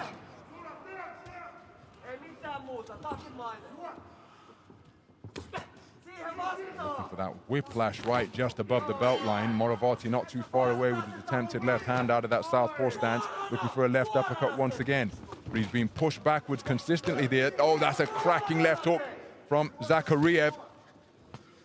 Moravati landed a left hook out of the southpaw stance just a few moments prior to that. But he's been put on the run here, is Moravati. Such is the aggressive intent being produced by ZAKHARYEIV. Nice left cross landed by Moravati.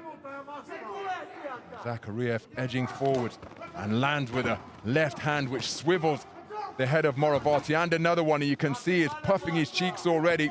I mentioned the fact that from my perspective here ringside, his energy levels dipped dramatically in rounds 2 and 3, but the manner in which ZAKHARYEIV has set about him here in the first, his conditioning may well be checked here in the opening round.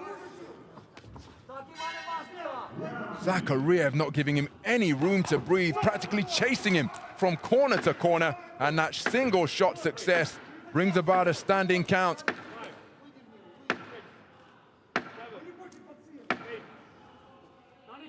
Well, you can see Moravati breathing through an open mouth already, and this must be worrying if you're the coaches of the Finland boxer.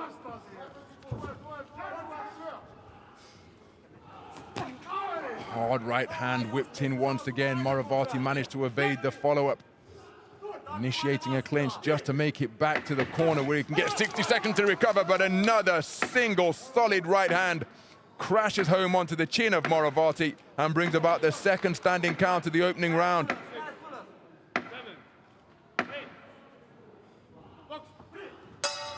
Well, the bell coming at just the right time from Sam Moravati's point of view, because he took 2 standing counts in the opening round, and this, it wouldn't surprise me if we saw some 10-7s here. Well, 10-8s across the board. Moravati put under significant and sustained pressure. ZAKHARYEIV set about his man right from the opening bell, and then as the contest progressed, Moravati began to breathe through an open mouth. His movement began to slow almost imperceptibly, but ZAKHARYEIV did not give the man any respite from opening bell through to what proved to be the end of the first round. But in that first round, 2 standing counts issued against the man in blue.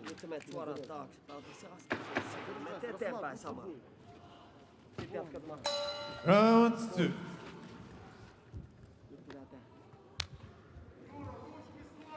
So every second of the 60 and then some taken by the blue corner in a bid to try and replenish the energy levels of Sam Moravati.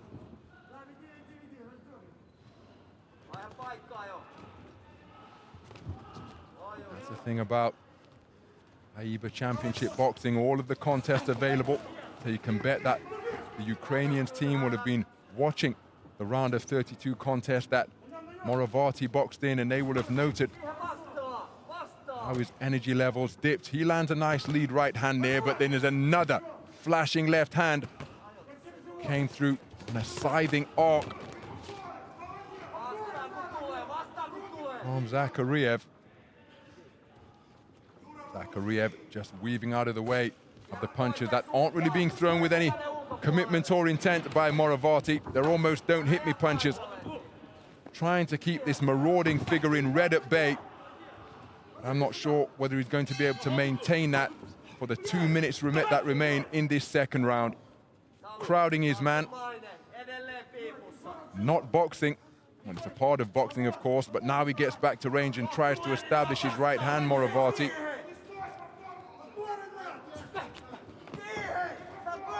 He's being driven back to the ropes, and another pair of pile-driving right hands crash through for ZAKHARYEIV.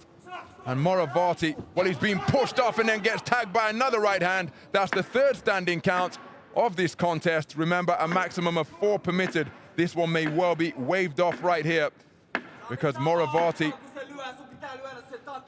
well, he's got a minute to negotiate to make it back to the corner for the end of the second round. But the manner in which he's breathing through an open mouth, and he's got this rampaging figure in front of him, I'm sure that ZAKHARYEIV wants to get this one curtailed as quickly as possible.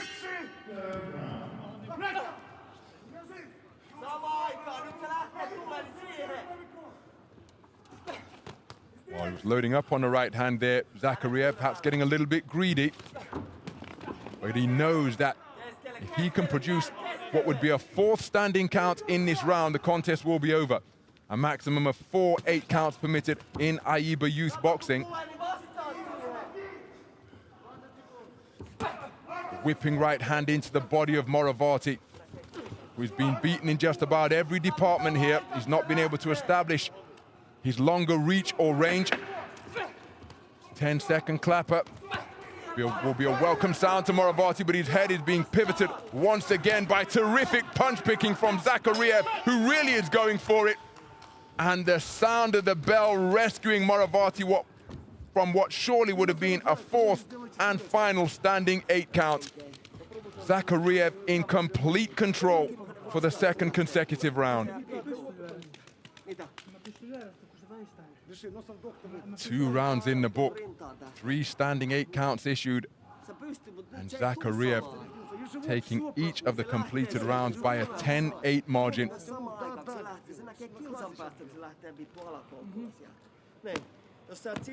Moravati does shape up nicely in the boxing ring, but he hasn't been given a chance as he was just tossed into the turnbuckle there and then tagged with another set of punches to bring about the standing count.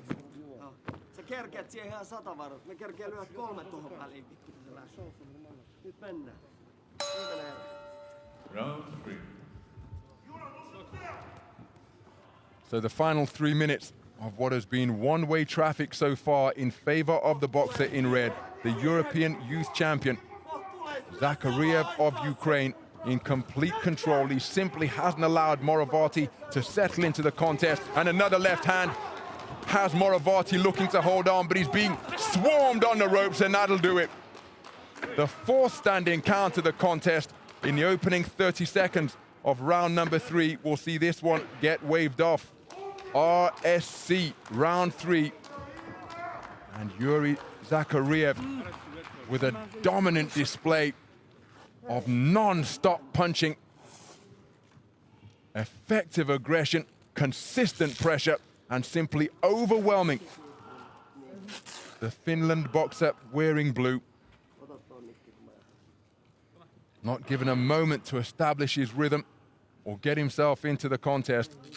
And Finland's 2018 National Championship Junior gold medalist eliminated here in the round of 16.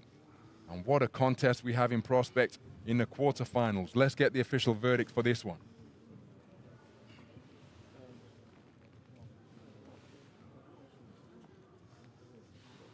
Ladies and gentlemen, the winner of this bout by RC 4th round is the boxer from red corner, Yurii Zakhariev, Ukraine.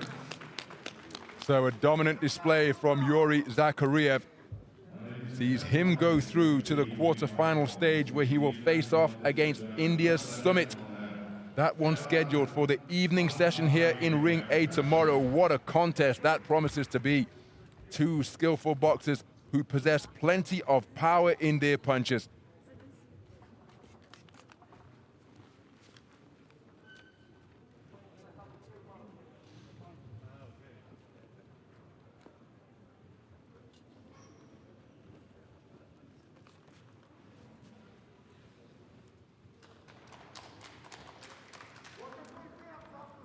Ladies and gentlemen, now it's time for bout number 256 in Ring A. Men's welter, 69 kilogram. Into the red corner, please welcome boxer from Armenia, ZAKHARYAN.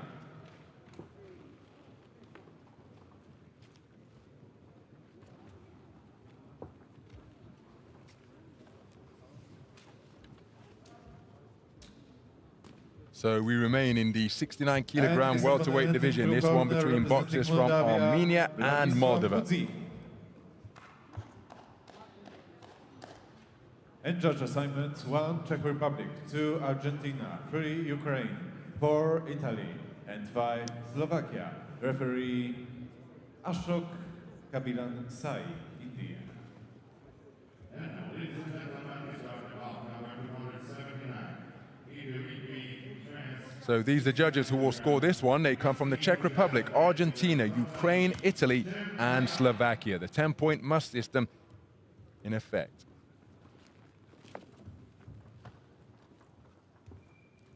There is Narek ZAKHARYAN, 18 years of age, from Armenia. His opponent, fellow 18-year-old Ladislav of Moldova.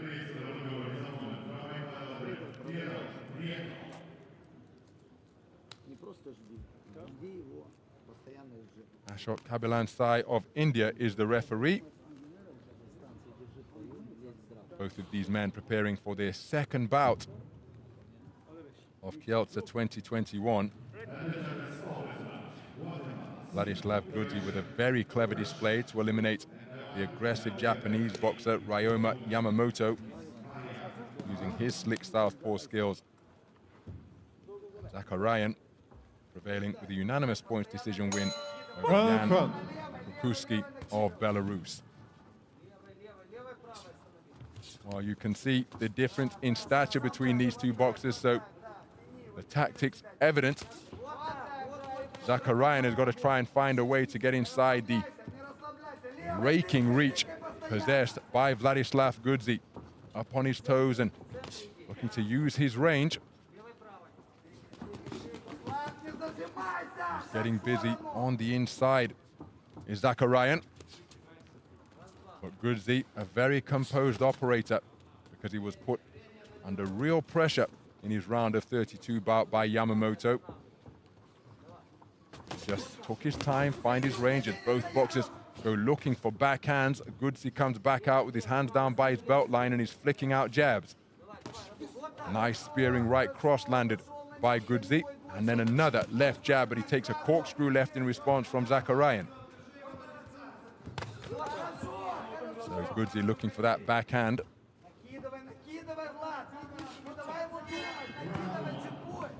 Oh, beautiful use of the left hand out of the neutral corner from Gudzi. Wrist dexterity enabling to just turn the left hand and produce a different angle and type of shot. Right hand dug into the rib cage of the man in blue by ZAKHARYAN. That's a rather languid right uppercut thrown by Gudzi, and he was almost countered by ZAKHARYAN.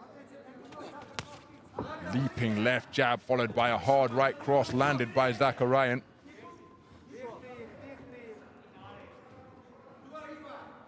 So Gudzi staying on the perimeter of the boxing ring, but he's not using his range here, and that is why he's being picked off when his back touches the ropes. ZAKHARYAN doing a good job getting inside and landing punches at mid-range.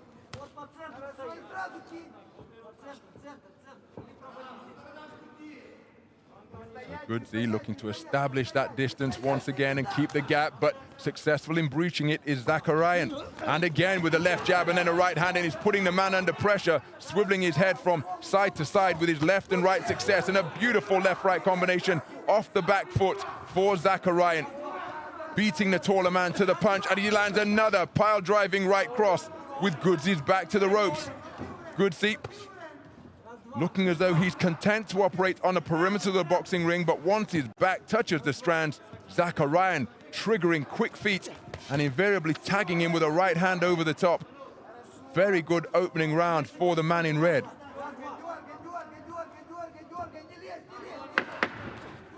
Well, looking for that shot once again was ZAKHARYAN, but he was off the mark. Boxers trading misses as the 10-second clapper sounds.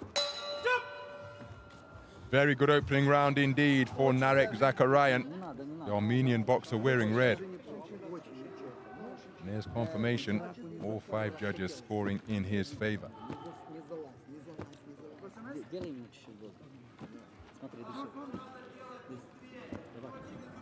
Well, Gudzi started the round effectively using his jab, but then the further the round went on, ZAKHARYAN was really able to find the range consistently. Gudzi becoming just a little bit disorganized as he was backed up by some accurate shot selection like that from ZAKHARYAN.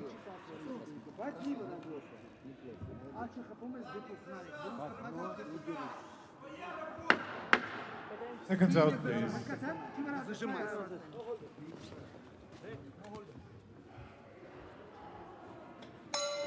Round 2.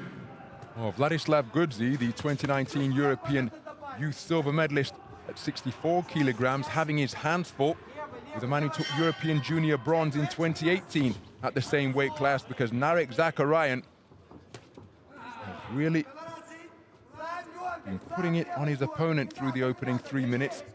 And now looking to long bridge his man with that lead left hand is Gudzi. That's clearly a tactical adjustment that has been made in the corner, because he's looking intent to stay off the ropes here, Gudzi, where he was almost willingly retreating to the perimeter of the boxing ring in the opening round. Left-right combination is a nice salvo from Gudzi.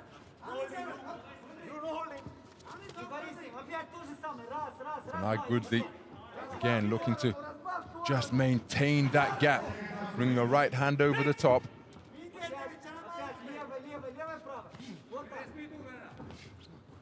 Zakharyan momentarily turning southpaw, didn't stay in the port-sided stance for very long. Gudzi dancing back towards his own corner. Zakharyan scores with a left jab once again when Gudzi's back is on the ropes.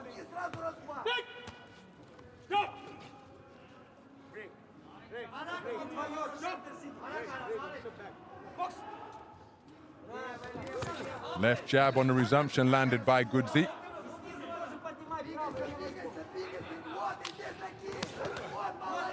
Zakharyan just not having the success that he did in the opening round, and that perhaps is due to the change in tactics being implemented by Gudzi.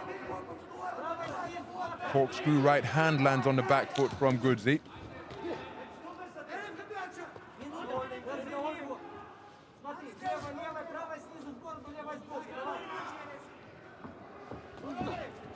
Nice defensive maneuvers from the tall boxer wearing blue. And he scores with a left jab.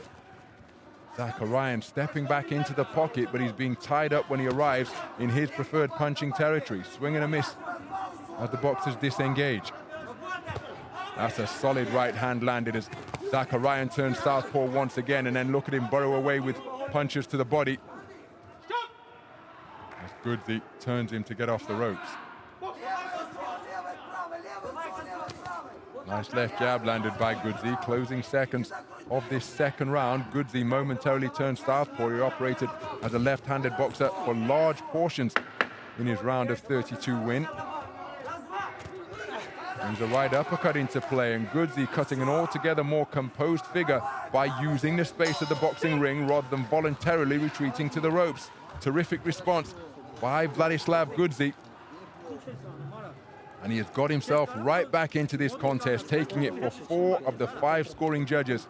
It is all square, 19 points apiece for judges A, B, C, and D. Terrific response from Vladislav Gudzi, who discernibly changed his tactics and completely neutralized what was the effective aggression of Zakharyan over the course of the first 3 minutes. In the second round, he turned the tables, set himself up in the space of the ring, and made life very difficult indeed for the man in red. Clever boxing, who will be able to impose their tactics in this third and final round. Seconds out, please.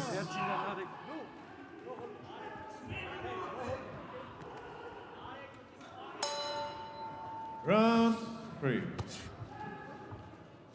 So this battle of national champions has come down to practically a 3-minute shootout, because for 4 of the 5 scoring judges, it is 19 points apiece, 1 round apiece. Zakharyan was rampant in the first round with pinning Gudzi to the ropes consistently, but then Gudzi made an adjustment as he lands a hard right hand to the body, but look at the right hands over the top from Zakharyan as the 2 men engaging in a trade-off at center ring. Well, my goodness, they're testing one another's punch resistance here now. Zakharyan looking to bob and weave his way forwards behind high-held hands. He lands an arcing right hand. Came up from his pecs and landed. Gudzi responds with a roundhouse right of his own.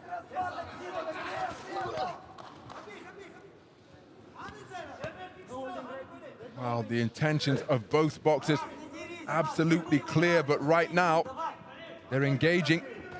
Oh, that's a beautifully picked right cross from KHUSHI.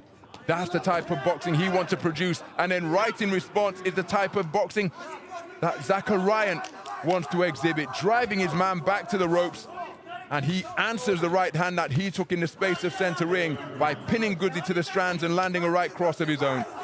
Back and forth action through the first half of this final round.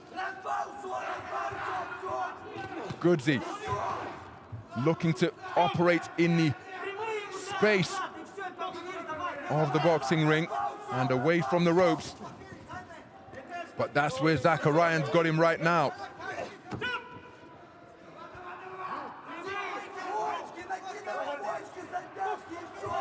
Oh, what a right hand on the resumption. Single crisp right cross, and then another nudging one on a downward trajectory from the taller boxer in blue. Left hand dug into the solar plexus from ZAKHARYAN, looking for a left hand body shot, but then the left right upstairs, swiveling the head of KHUSHI. Another right hand crashes through from the compact figure wearing red. Nice defensive maneuver from KHUSHI, making the man miss, but he didn't make him pay. So ZAKHARYAN looking to tuck up behind his gloves now, walking forward, scores with 2 shots to the body. KHUSHI lands an eye-catching right cross once again, threatens to uncoil the right hand but didn't commit on the shot. ZAKHARYAN lands a left hand to the body. Both boxers feeling the pace in this one. But a place in the quarterfinals is a prize that both of these men are fighting for. Uppercut brought into play by KHUSHI. Left uppercut this time from the man in blue. ZAKHARYAN pouring forwards, made to miss. KHUSHI trying to get up on his toes and impress the judges. Came forward with a 4-shot cluster, but couldn't find the range. 10-second clapper has sounded in the closing sessions of what has been a pulsating affair. KHUSHI lands a right cross. What a contest, an absolutely brilliant 3 3-minute rounds.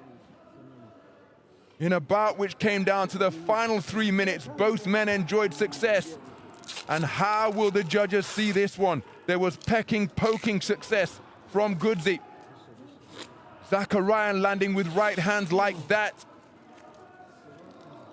We've got 5 judges seated all around the ring, and how are they going to see it? For what it's worth, I happen to think the long-range shots like that from KHUSHI were just enough to nick it. But that's just my perspective. This one is going to the scorecards, and we will now hear the official announcement declaring the scores of the 5 judges. Ladies and gentlemen, the winner of this bout by split decision is the boxer from the blue corner, Ladislav KHUSHI. And for the second bout in succession here at Kielce 2021, Ladislav KHUSHI has produced a come-from-behind victory. Almost overwhelmed in the opening round, but my goodness, didn't he demonstrate terrific composure to box his way through to the quarterfinal stage of the men's 69-kilogram welterweight division, changing his tactics and coming out on top by taking rounds 2 and 3. Round 3 in unanimous fashion, round 2 a 4-1. And that is credit to the tactical change in the corner and to Ladislav KHUSHI for being able to implement them. Narek ZAKHARYAN deserves immense credit because he came out gangbusters in the opening round, but it was KHUSHI who made the adjustments, and he goes through to the quarterfinals. His opponent in the blue corner representing Cuba, Ladislav.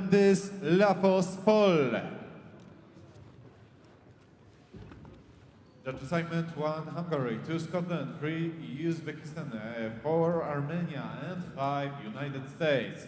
Referee Luca Vadilonga, Italy. So here are the judges then who will score our next contest. They're from Hungary, Scotland, Uzbekistan, Armenia, and the United States of America.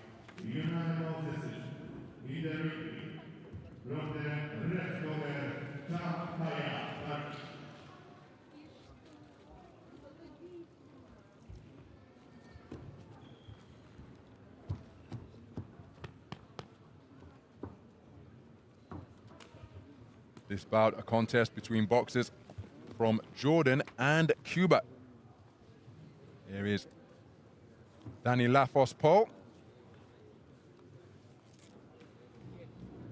19 years of age. Luca Vadilonga takes up residence in the neutral corner. He'll be our referee for this contest.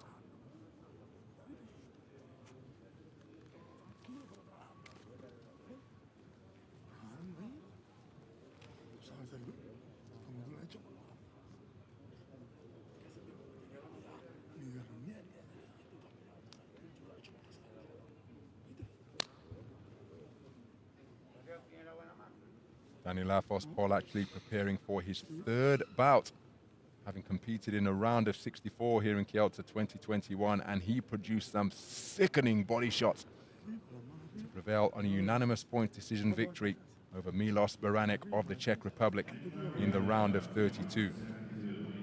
It was a devastating second round knockout produced by Anas ALSA'DI to eliminate the man from the United Arab Emirates. So this one may not go the 3-3-minute round distance. Hold on to your hats, because these are two devastating punches facing off in the round of 16 in the men's 69-kilogram welterweight division. So we're underway then. This a contest between boxers from Jordan and Cuba. The taller boxer wearing blue and getting to work with an effective left jab is Dani Paul, 19 years of age, the Cuban representative, comes in as the 2019 Cuban national champion in the youth classification at 69 kilograms. His opponent is Anas ALSA'DI, 17 years old and coming off a terrific win. He's just run into a left jab there. Well, be a gulf in experience here as the Czech left hand lands for Lafos. He's timing that left hand terrifically. Reading ALSA'DI as he's attempting to get into his own punching range. Left hook is an effective shot from the man in red. Now it's Lafos getting onto the front foot, but he's running to a stiff right cross. And there's the left hand body punching that was so evident in the previous victory of Lafos.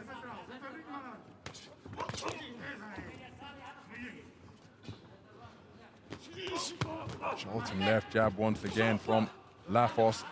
ALSA'DI looking to land his own heavy punches, really winding up on them and looking for leverage.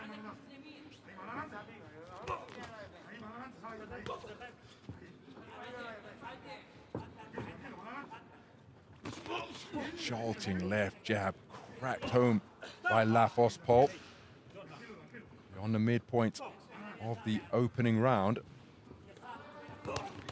Counter left hand is a nice shot by Lafos, and a right cross landed by the man in red.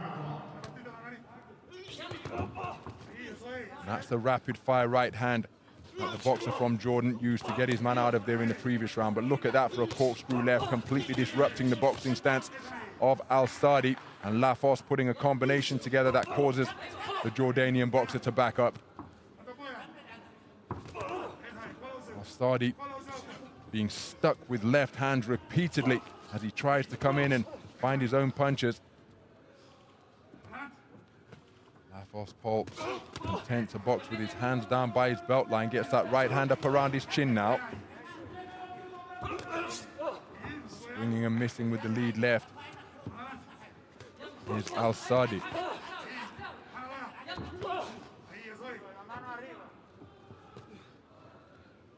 Just playing counter-puncher for the previous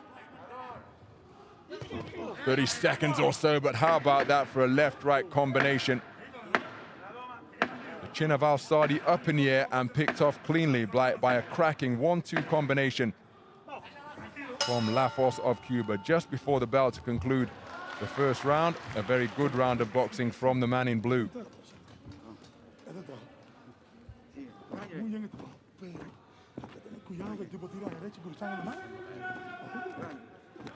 So 10-8 for 4 of the 5 scoring judges.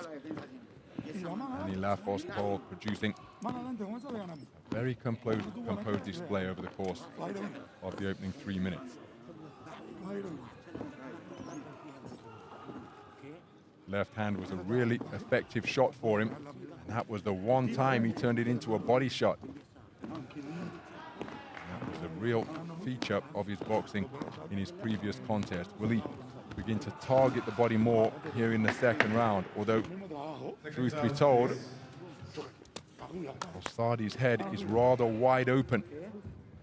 So maybe he will continue, not to headhunt, but just take what is being presented to him. Because ALSA'DI's coming forward, his chin is in the air, even though he's got his hands up. Not really tucking that chin down on his chest. Good right hand to the body landed by ALSA'DI on the resumption. He'll be aware of the score of this contest, as will his corners, thanks to our AIBA live scoring. But after that early success, Lafos looking to establish that lead left hand and back his man up once again. Good right hand landed by Lafos, catching ALSA'DI as he was looking to load up.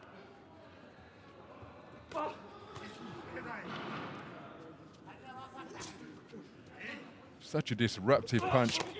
You're in possession of a good jab as Lafos lands a left hook around the corner, and there's evidence of the disruption it causes once again, cranking out that left jab and not allowing ALSA'DI to set his feet.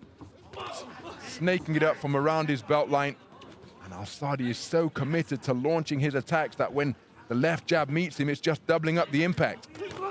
Right hand over the top is a good shot from Lafos. Damage to the nose of the boxer in red now. And that's because of the straight shot success like that. Left, right, left for Lafos, who gets on his front foot and onto his tiptoes, closing the distance on his man, not giving him any room to breathe and continuing to ping him with left and rights. Left hand is dug in just above the belt line, and I think that hurt the man in red. And that is why a standing count has been issued. He visibly backed away, he doubled over. Second standing count of the round, of the contest, he's indicating that he's okay.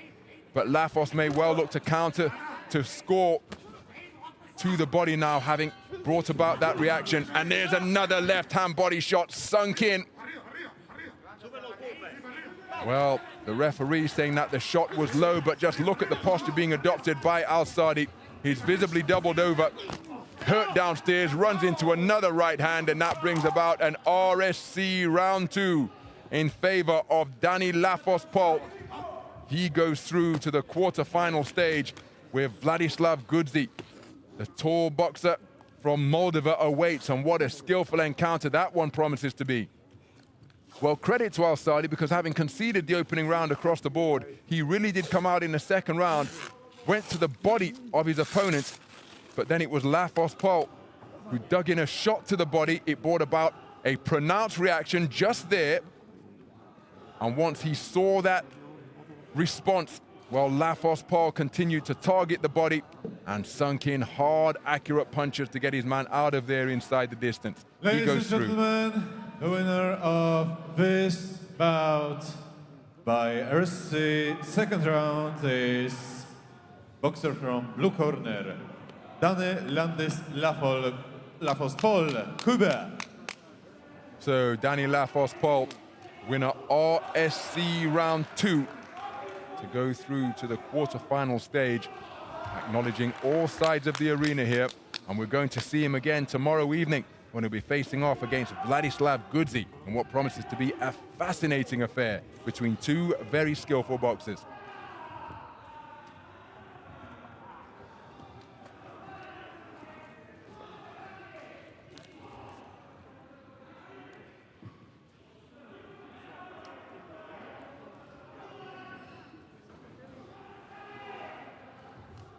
Ladies and gentlemen, now it's time for bout number 258 in Ring K, men's light. For his second contest, having outpointed the man from Armenia, Hrant Torosyan, with a unanimous point decision verdict to progress through to this round of 16 stage.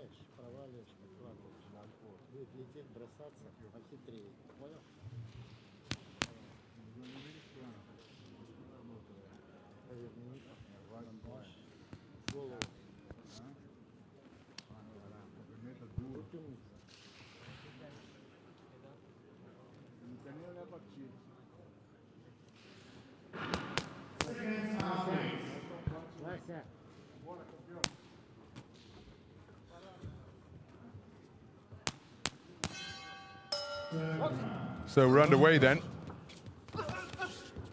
81 kilogram light heavyweight action between boxers from Brazil and Russia. Two 18-year-olds facing off in this round of 16 contest. The boxer wearing red is Thiago dos Santos.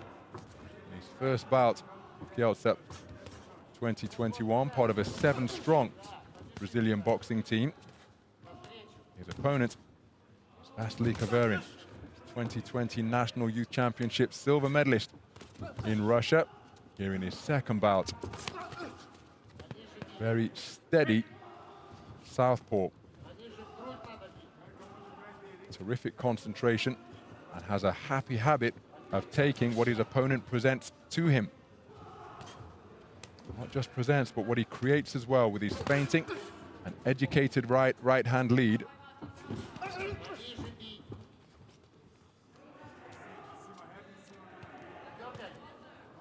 So plenty of fencing with the lead hands. Right hand to the body was a scoring shot from Dos Santos.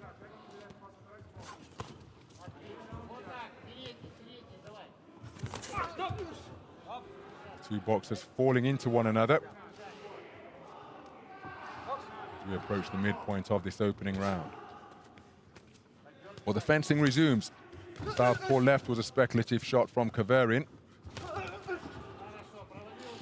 Sporadic burst forwards from Dos Santos, but not really able to find the range against his slightly taller opponent.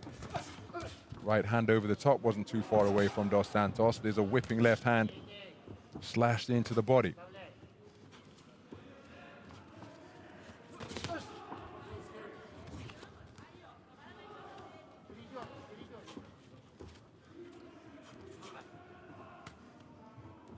So 2 minutes gone. No boxer finding the range with any consistency in what is proving to be a patient affair so far. There's another left hand to the body. Different type from the one that Kavarin landed previously, but that is proving to be a profitable area of success for him. Left hand to the body once more, so we've seen a whipping bolo shot. A more conventional hook driven in, and then a straight left cross, targeting the torso of the man in red. Again, just an example of how he takes what is available, Kavarin. Really did control matters wonderfully in his contest in the previous round. The closing seconds of round number one.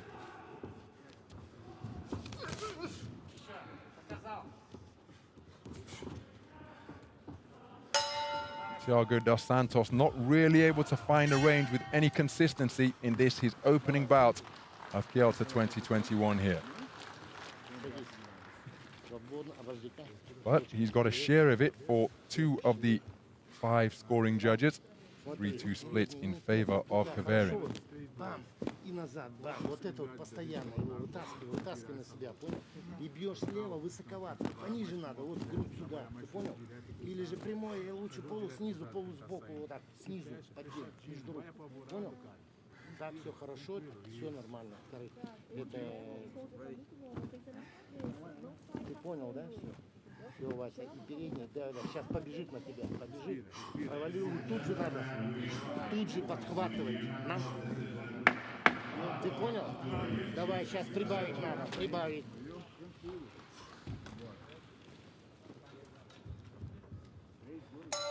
Round 2. So into the second round we go.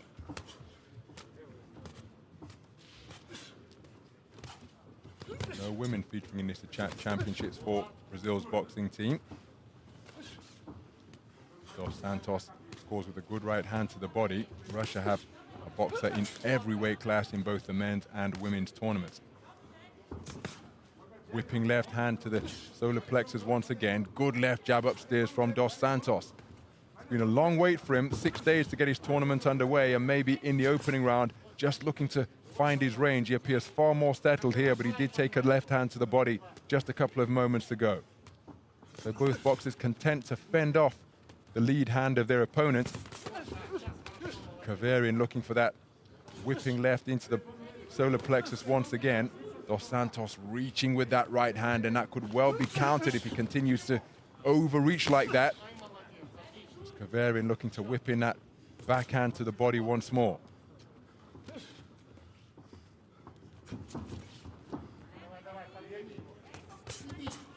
That's the, well, shot's being called low. 2-shot salvo upstairs, followed by a left downstairs, right, left, right.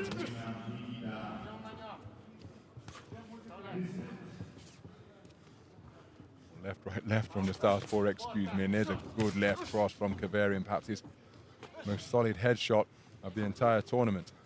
Excuse me, of the entire contest. So just beyond the halfway stage, as another left hand scores for Kavarin, Dos Santos looked to counter and then got through with a left jab. So it's being fought at a measured tempo, this one. Plenty of patience in evidence. Dos Santos trying to quicken the tempo, but Kavarin was no longer there.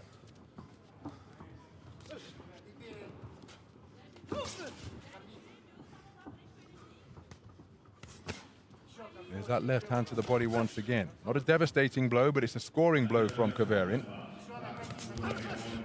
Good right hand landed by the man in red.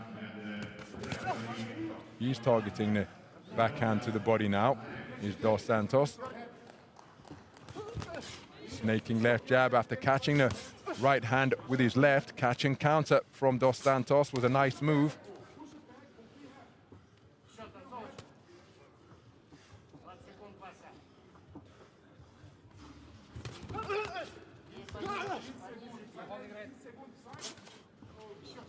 Oh, no command of break, and Dos Santos just seemed to lose his concentration momentarily there. The blows that Kavarin landed weren't solid, they were more of the glancing variety. Dos Santos getting onto the front foot at the sound of the 10-second clapper. Well, an exhale from Kavarin after his efforts in that second round. He takes it on a 4-1 split, so he leads 3 of the 5 judges. It's all square for 1. Dos Santos leading for another judge. There's a counter left hand from Kavarin, which was effective.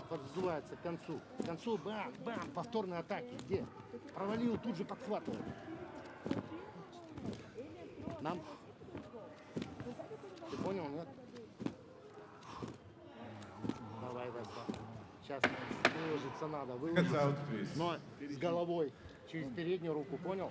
Провалил, тут же подхватывает. Saw Kavarin exhale, and he took every second of the 60 to remain on his stall. Dos Santos was up early, just sending the message that I can do this all night. But can he step on the gas? A bid to overturn this contest. It's very close going into the 3rd and final round. He leads for 1 judge. Kavarin leads for 3 judges. It's all square for the other. So can somebody perhaps quicken the tempo, because it's been fought at this type of pace all contest long? Dos Santos spoken to about straying low with his attempted body shot. Dos Santos losing his bearings in the boxing ring, ending up with his back to his opponent. I wonder whether he would have noticed Kavarin, perhaps just breathing in labored fashion as he made his way back to his corner. He scores with a short right hand over the top and then a hard right hand to the body of the man in blue. I think a change in tempo from either boxer could well be, would certainly be effective, but could well be decisive as well. Good left cross landed by Kavarin. Either boxer appears to be capable of injecting that increased work rate at the moment. Counter left hand is a solid shot to the body from Kavarin, who all of a sudden seems to have found a second wind, and he's looking to increase his work rate through this portion of the round. Hard left hand being dug in, showing good variety in his use of that punch is Kavarin.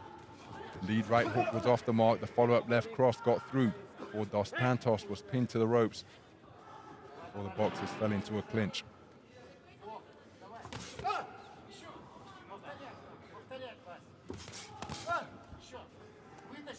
Inside the final minute, it doesn't look as though any boxer is going to be able to go through the gears, but there's a wonderfully picked left cross from Kavarin. Dos Santos tries to counter with a left hand of his own. Both boxers really feeling the pace here. And all of a sudden, it's KHUSHI who appears to have more energy because he's up on his toes and looking to get onto the front foot. Dos Santos rather languid with his movements. He had his head pivoted left and right by a two-shot combination from the man in blue. Flashy left uppercut wasn't too far away from KHUSHI. Dos Santos just not able to go through the gears, which is what he would have needed to do. And credit to him, KHUSHI finding some energy from somewhere. Look at how tired Dos Santos is up in the boxing ring. Well, that was a hard contest for both boxers, but for my money, it is the man in blue who will be going through to the quarterfinal stage. He appeared to be really weary at the end of the second round and at the start of the third. But then, from somewhere, he was able to produce more dynamism in his boxing. He should be the victor here.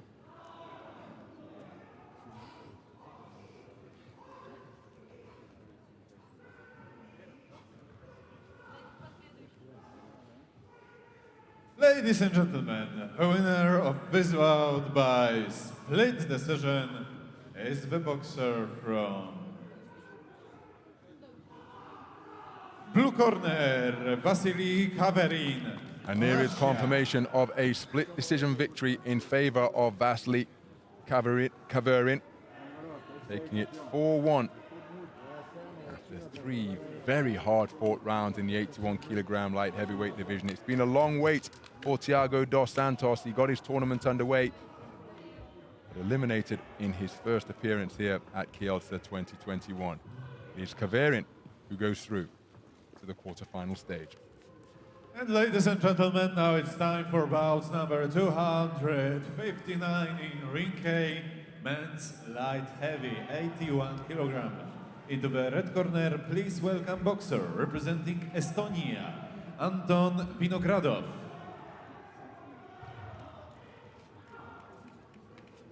So we remain in the 81-kilogram light heavyweight division. Almir Memik. And this one between boxers from Estonia and Serbia. Judge assignment of this bout: 1 Scotland, 2 Ukraine, 3 Argentina, 4 Mongolia, and 5 India. Referee Radoslav Simon, Slovakia. So these are the judges who will score this one. They come from Scotland, Ukraine, Argentina, Mongolia, and India.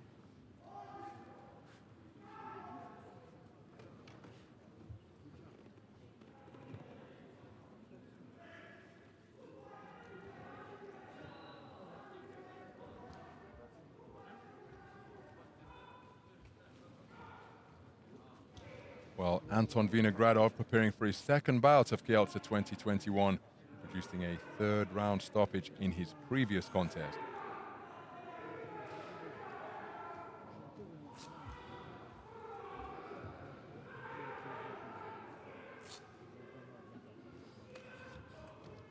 Almir Memik from Serbia up into the boxing ring. He also got his opponent out of there inside the distance.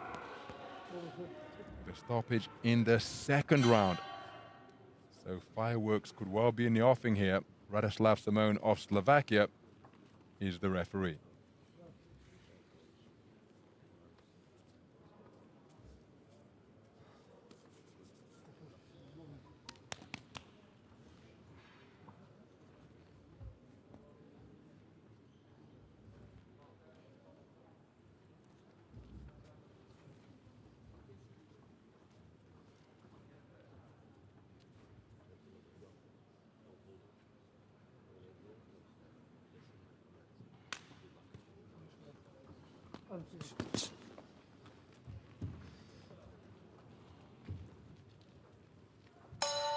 Round 1.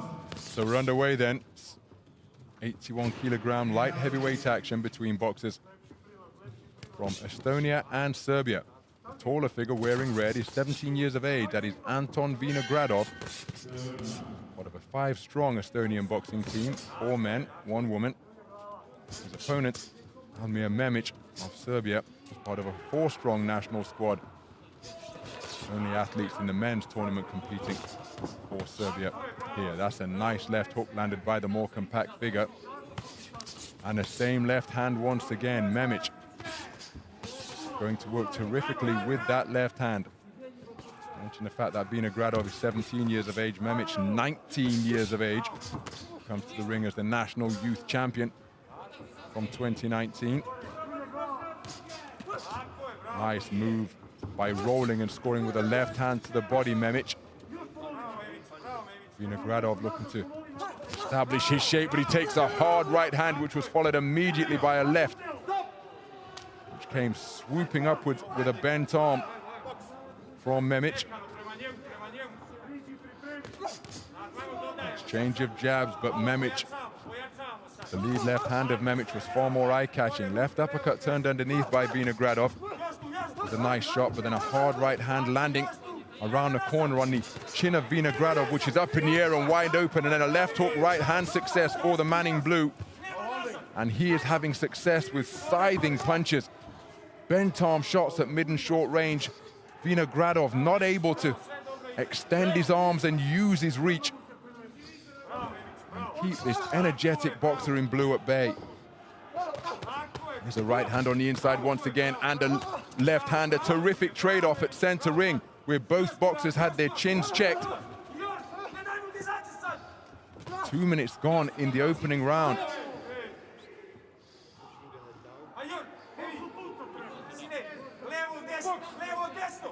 So Vinogradov spoken to about leaning on his opponent's neck.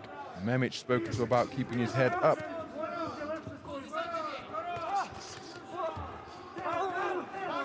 Well, you just are left with the impression that this is a contest being fought in Memic's preferred territory. Everything short and mid-range. Vinogradov not able to get his straight punches working at all, not able to maintain the gap and keep the man at bay, as he's touched up again by a three-shot cluster from Memic. Memic looking to bomb away with that right hand over the top. There's a solid left hand once again, and more combination punching success from Memic in the closing stages of the opening round. A very good round indeed for the man in blue. It was action-packed, there was two-way action, but for my money, it's the man in blue who got the better of it. And here's confirmation. All five judges scoring in favor of Almir Memic of Serbia. Well, not sure that Anton Vinogradov is fighting the correct contest here. Maybe he doesn't have a choice. Maybe he's just been drawn in, such as the irresistibility of the pressure that Memic is able to apply. Willingly standing in the pocket and exchanging at mid-range and short-range territory. But look who's coming off second best. Both boxers let the leather fly.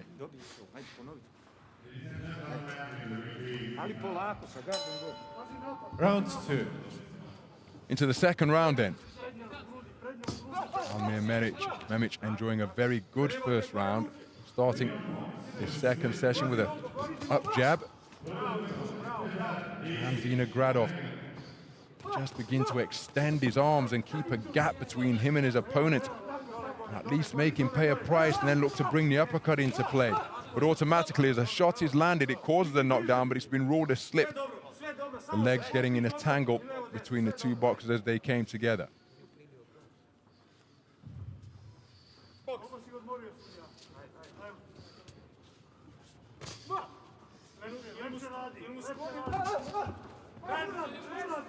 When he tried to keep straight punching going at the start of the round, being at Vinogradov, but with a minute gone, Memic is practically able to walk into his optimal territory at mid and short range. Now trying to get back to distance. Vinogradov scores with a long left jab to the body.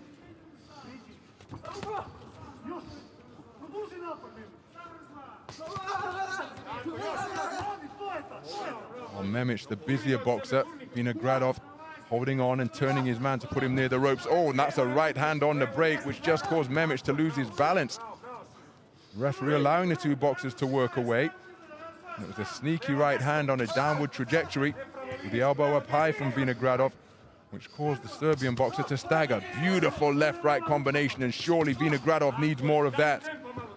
There was a country mile between the two of them, but Memic back into distance and targets the body to good effect. To bob and weave his way forwards once again, uncoils a left hook, scores effectively to the body, does the man in blue, and then with a left hand upstairs. Vinogradov trying to get back to the range, but again, he's being picked off by the two-fisted attack of the man in blue.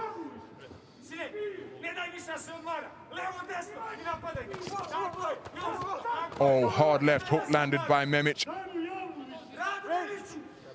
And Vinogradov keen to initiate and maintain this clinch here.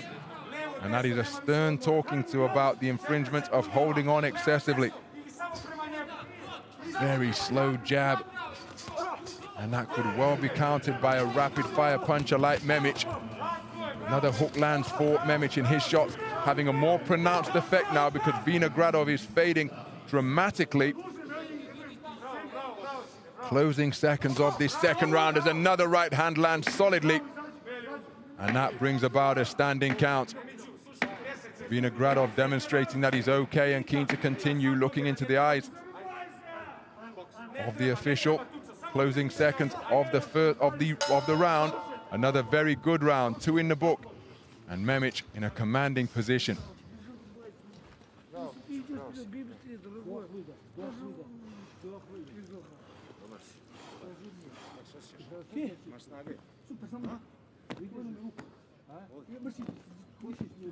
So 2 10-8s produced in the course of that second round. Standing count taken by Anton Vinogradov.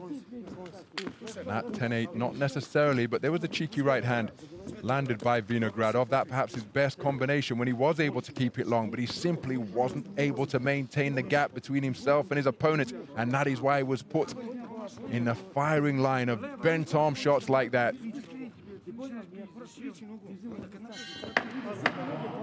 Seconds out, please.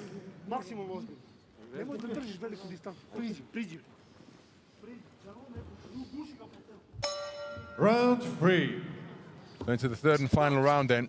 And how, to what extent will the energy of Vinogradov have recovered during that 60-second interval? He's put onto the end of a right cross to begin the third round. And another one. It's Vinogradov who is looking to hold on. These are difficult moments in the contest for him.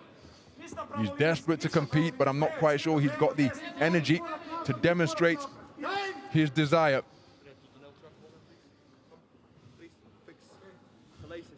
And again, this is why it's so important for the equipment to be fitted correctly, because Memic was in a good portion of the round there,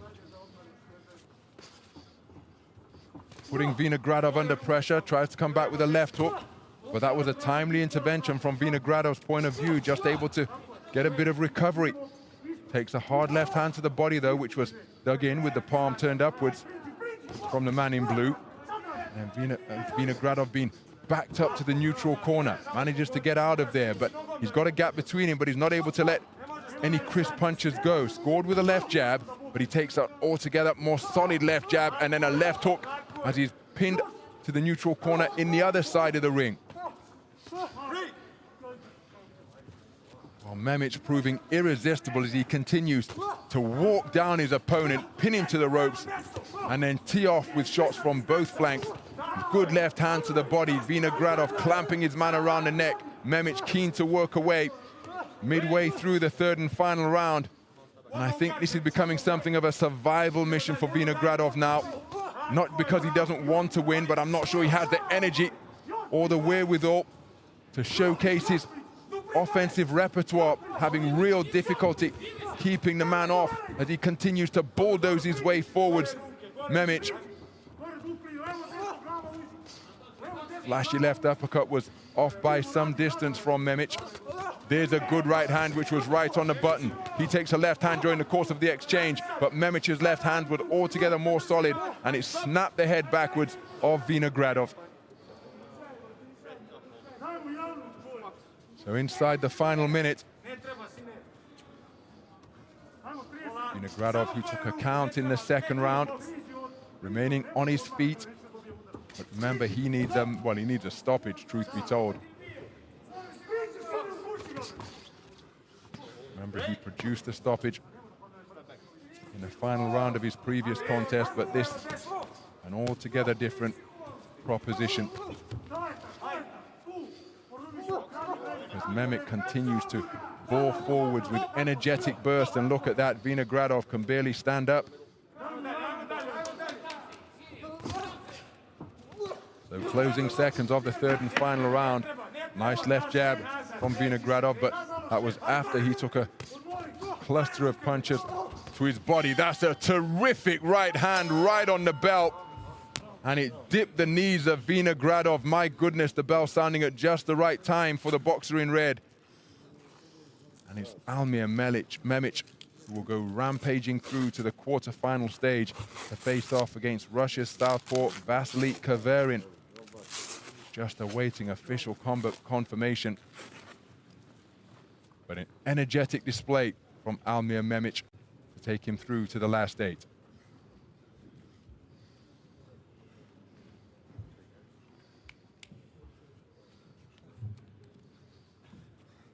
Ladies and gentlemen, the winner of this bout by unanimous decision is the boxer from the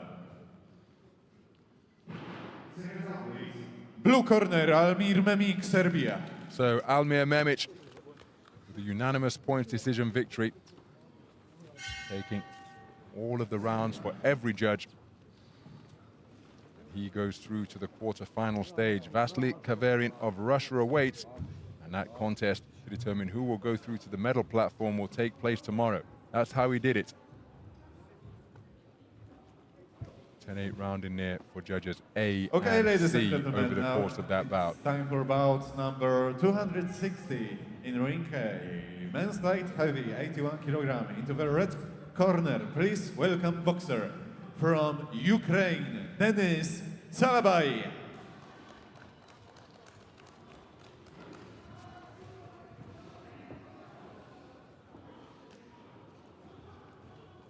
And his opponent in the blue corner, representing Poland, Sebastian Kusz.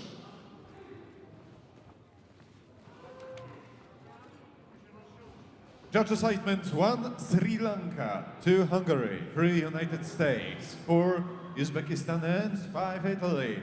Referee Łukasz Yirsaliev, Kyrgyzstan. So here are the judges who will be scoring this one. Represent, or they come from Sri Lanka, Hungary, United States of America, Uzbekistan, and Italy.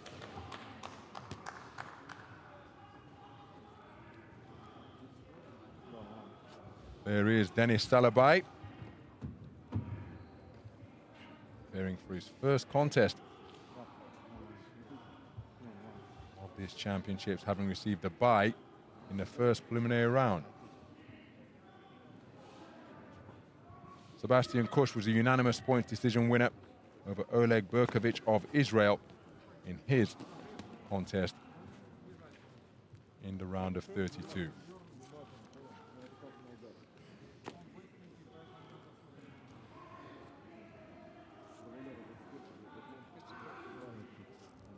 Łukasz Yirsaliev is our referee.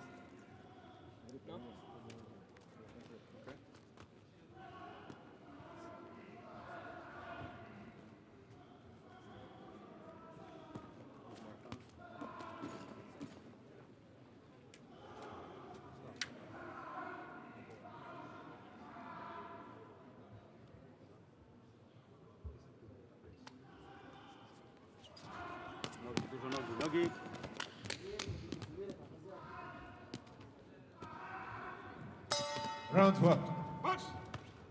Well, this 81 kilogram light heavyweight contest is a battle between reigning national youth champions in the 81 kilogram light heavyweight division. A boxer wearing red is from Ukraine, Denis Salabai, 19 years of age. His opponent is 17-year-old Sebastian Kusz, wearing blue, fighting here at his home championships.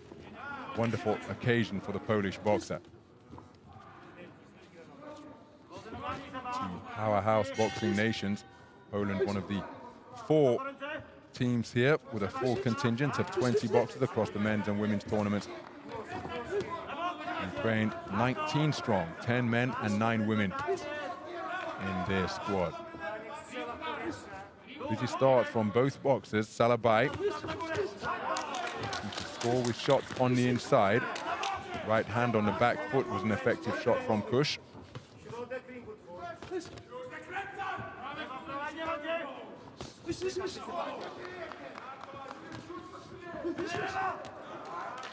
So Kush being put onto the perimeter of the boxing ring, but he's keeping his composure, moving left and right, scores with a nice 2-shot combination of straight punches. And that's a beautiful right hand lead, picked without reply. Now looking to establish his left jab. Salabai continuing to remain on that front foot.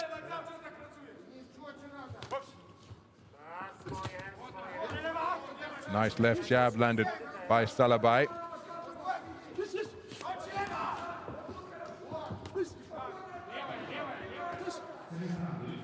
Kush just looking to hold his feet momentarily, scores with a nice right uppercut to the body between the wide-held hands of the man in red. Salabai digging away with his free right hand. The referee has to issue the command of break. Jolting left jab on an upward trajectory landed by Salabai. Kush with a right hand over the top.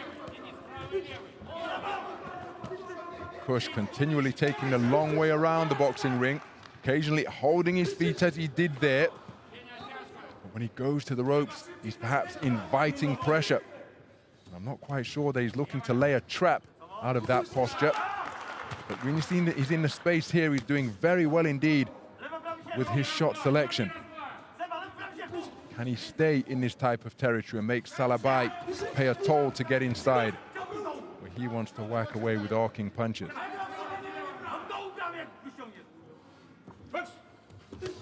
Right hand over the top on the resumption from Salabai.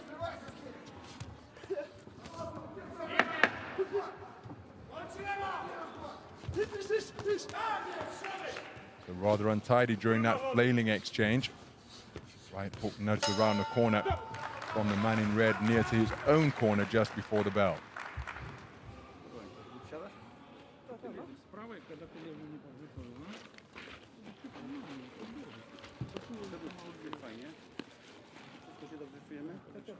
And a fair reflection as to just how competitive that round was. Some of the action where the man in blue was invariably on the perimeter of the ring, but when he held his feet and got himself into space, his accuracy was notable. Able to peck and poke with shots like that single right cross that he was successful in landing.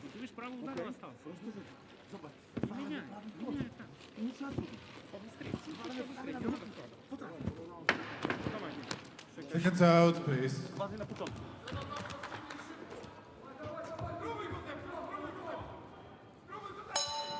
Round 2. Into the second round then. It's a quick start by the boxer in red, Salabai representing or boxing for Ukraine.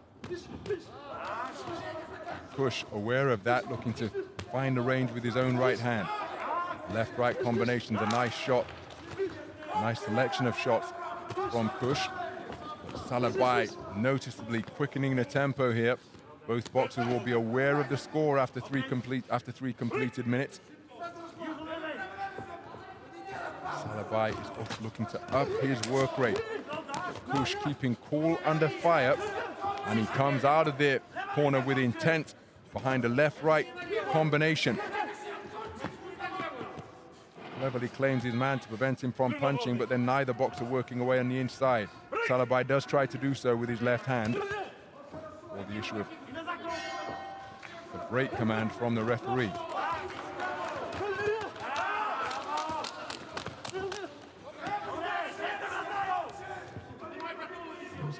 Kush remaining over that front foot. Excuse me, Salabai remaining over that front foot. Can Kush push the man in red backwards? Let's see how he operates on the retreat.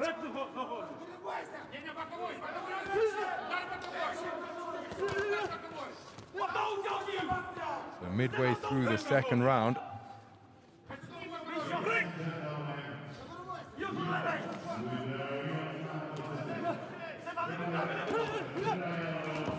Left hand to the body and then the head, but look at the response from Kush. Two eye-catching shots swiveled underneath from the man in blue.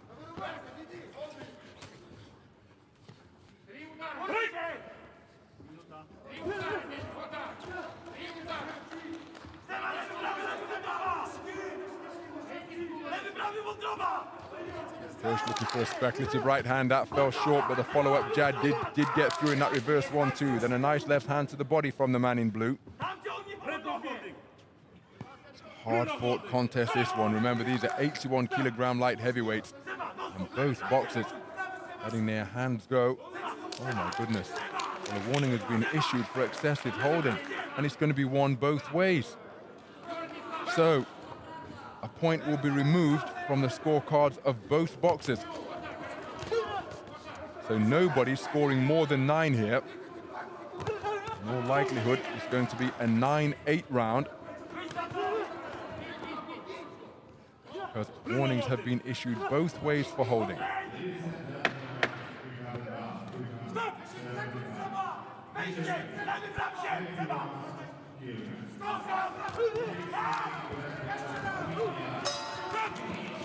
Well, a very competitive 3 minutes, an incident-filled 3 minutes where each man has been warned for holding.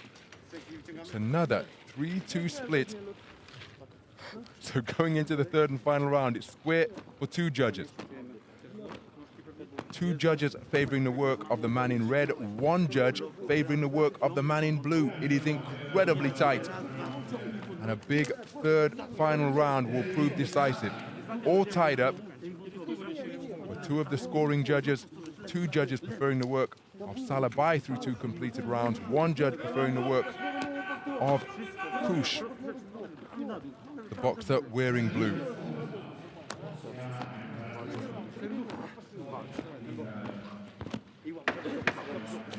Seconds out, please.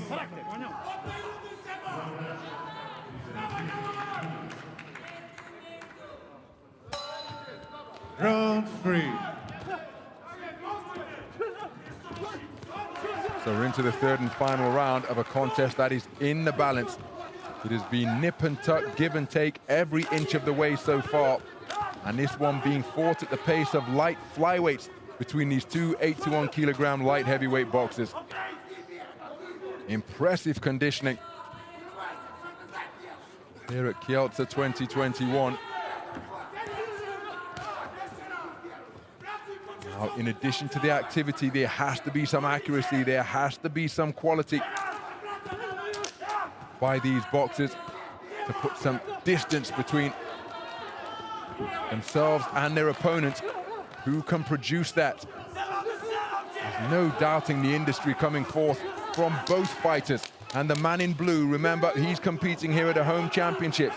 It's a COVID-safe championship, so no crowd is in attendance. But I think just about every volunteer and staff member who is able to is making their presence felt as the 2 men continue to jolt the head backwards of one another on the inside. Frenetic exchanges at short range. Kush just taking a breather, hands down by his belt line momentarily. Arcing right hand over the top, lands twice in quick succession for Salabai.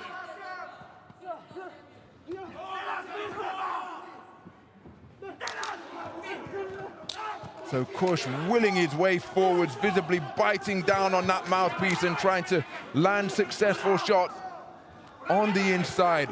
Salabai pushes him back.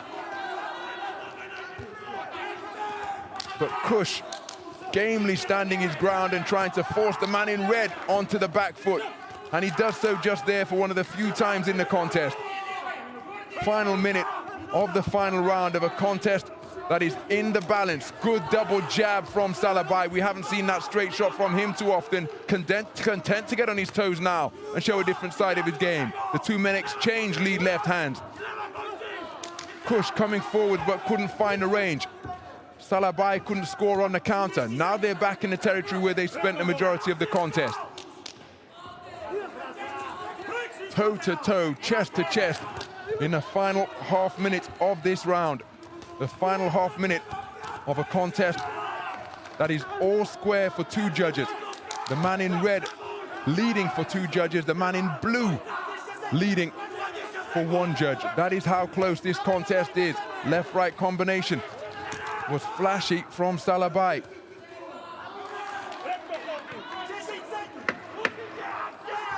So the 10-second clapper as the decibel level rises once again in this contest that is taking place behind closed doors, but there's no doubt as to who is the home boxer.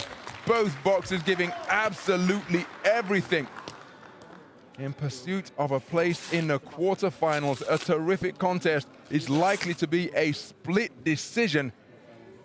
Who is going to have their hand raised at the conclusion of that one? Both boxers warned in the second round for excessive holding. And there's no questioning the desire of both of these athletes. Let's get the announcement to see who progresses. Ladies and gentlemen, the winner of this bout by split decision is the boxer from the red corner, Denis Salabai. And it is Ukraine. Salabai who has prevailed on a split decision victory. Very hard fought affair indeed. And it's the Ukrainian who goes through a 4-1 split in his favor. Terrific output of punch from both boxers. Sebastian Kush eliminated here in his second bout of Kielce 2021. A memorable occasion for him, but Salabai just producing the more consistent quality in the third and final round to take him over the winning line 61. as the victor, and he goes through to the quarterfinals. 81 kilograms. Into the red corner, please welcome boxer representing Azerbaijan, Murad Al-Haradiev.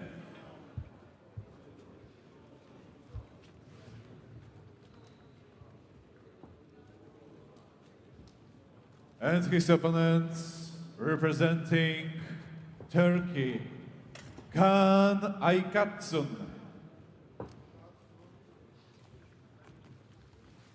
Judges segment 1, Malaysia, 2, Mongolia, 3, Moldavia, 4, Ukraine, and 5, Slovakia.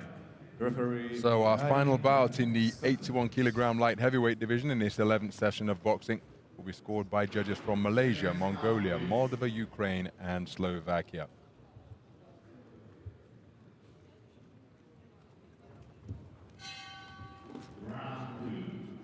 Well, this contest is between boxers from Azerbaijan and Turkey.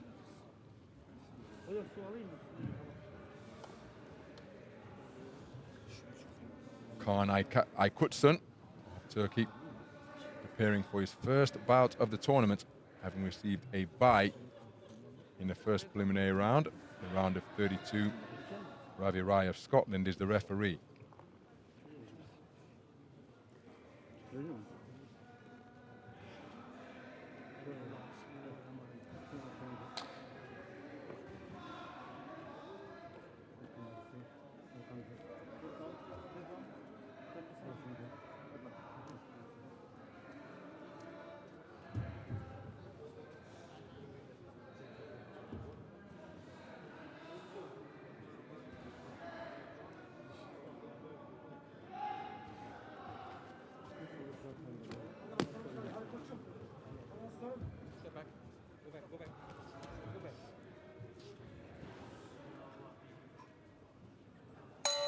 Round 1.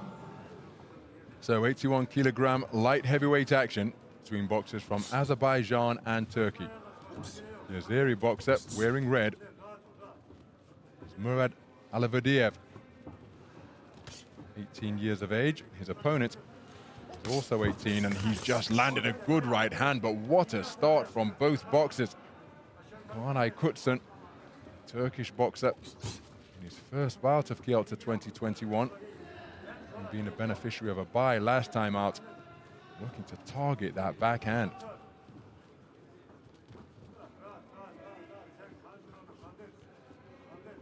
So, patience being exhibited by both boxers as we approach a minute gone.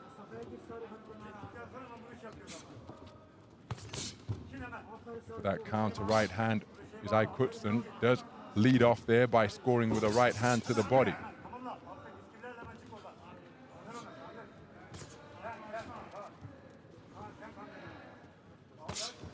Solid right cross landed over the top by the man in blue. Dropped downstairs with the same shot.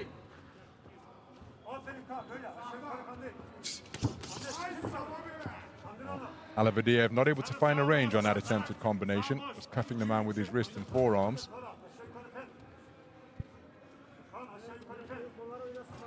Midway through the opening round. Sporadic burst of action between two men. We're looking to play counter-puncher. Good right hand to the body landed by the man in red.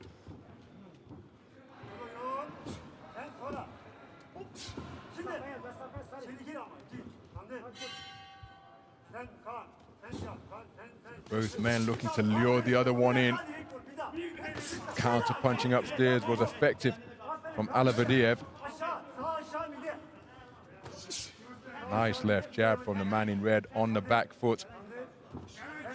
Can he turn his attribute, greater length and reach, into an asset? Nice left hand landed by KHUSHI.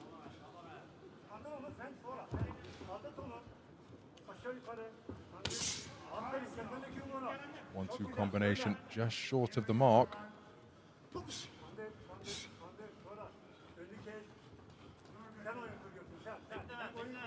Patience continues to be displayed between these two counter-punchers. The feinting in evidence, stepping in with the feet.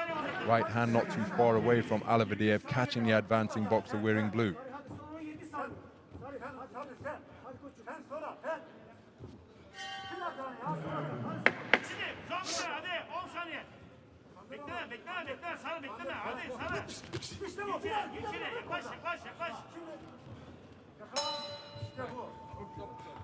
Well, a round in complete contrast to the contest we witnessed before between Salabai and Kush. There's a 3-2 split. KHUSHI, the more compact figure, getting the scores of judges B, C, and D.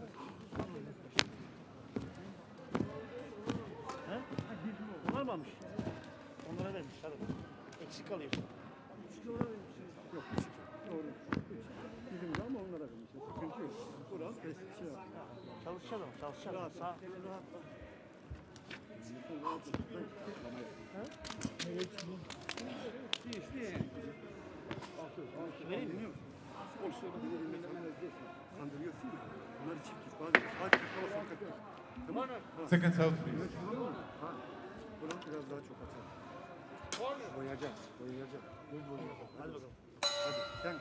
Round 2. So into the second round then. Nice left-right combination. The right hand was a creative shot as KHUSHI turn a left hook around the corner, and this opening of the second round being boxed at an altogether brisker tempo than we saw throughout the entire 3 minutes of the first. Very little in it after 3 minutes of boxing as KHUSHI lands with a right hand over the top. Eagle-eyed refereeing from Ravi Rai to ensure that the paraphernalia that was on the ring apron is removed.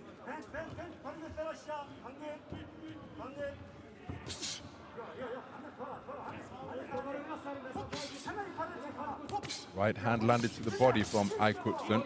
Again, both men continuing to go in search of counter punches. There's a right hand over the top, but it was countered immediately by KHUSHI. ALSA'DI's landed first. Nice defensive maneuvers by KHUSHI to get his gloves up.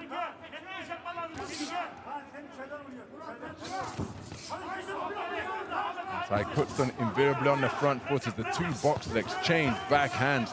Plenty of leverage being loaded onto the shots. Flashing left hook landed by the man in blue.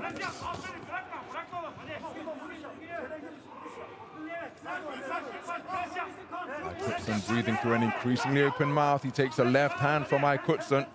He's beginning to feel the pace, feints, but doesn't commit to an attack. Again, as both boxers continue to try to draw that lead, to lure their opponent in.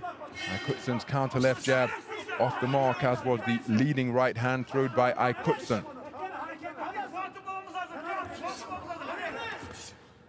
Touching left jab to the body from ALSA'DI. It was countered by a right cross and a solid right hand landed by ALSA'DI. There's a right-handed response from KHUSHI, and it really is back and forth seesaw action between these two. Just under a minute to go in this second round. Left-right combination of solid shots landed by ALSA'DI.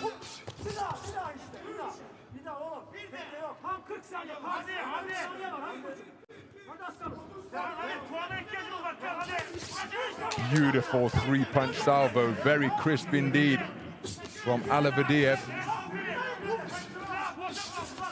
And then dropping down to the body effectively, ALSA'DI, before trying to come back with a counter upstairs. How about that for footwork? ALSA'DI spinning off the line and scoring with a right uppercut. And then a rapier-like left-right combination, catching KHUSHI as he's coming in. KHUSHI seemingly aware that ALSA'DI is having a good portion of the round, and in trying to get his own back, walked into a shot. Good conclusion. KHUSHI lands with the left hook, but a good conclusion to the round for ALSA'DI to end the second. And here he takes it on a 4-2 split. So just look at that. 4-1 split, excuse me. It is all square for 4 of the 5 judges. Everything going to come down to the third and final round.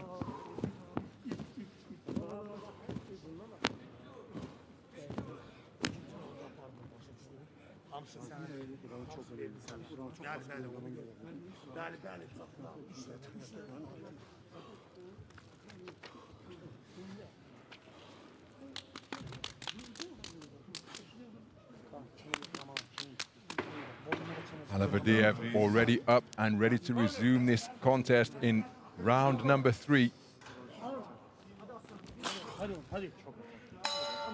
Round 3. So into the third and final round we go. It is all square for 4 of the 5 scoring judges, 19 points apiece after 2 completed rounds. ALSA'DI ended the second round in strong fashion with some really sharp shot selection. Can KHUSHI respond? But it's ALSA'DI again who is setting out his stall and really being aggressive, backing up KHUSHI for perhaps the first time in the contest. Scores with a rapier-like left hand once again, spearing the guard of the man in blue. Now can KHUSHI rock and roll his way in? Because the punch activity has increased from ALSA'DI, becoming a more consistent puncher now. And remember, these punches loaded with pop as well between these 81-kilogram light heavyweights. Minute gone in the third and final round. Left jab scored by ALSA'DI. KHUSHI on the outside and just trying to figure out a way in without being put on the end of the stick. Gets into range, lands with a left, right, left. ALSA'DI tries to get back to his own preferred territory of long range, where he enjoyed so much success in the closing stages of round number 2.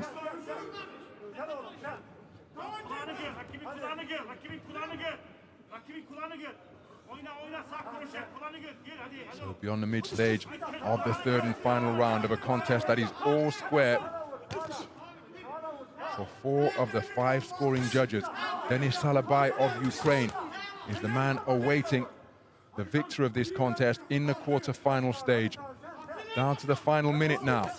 Good right hand landed by ALSA'DI, and his follow-up charge forwards just bent KHUSHI over.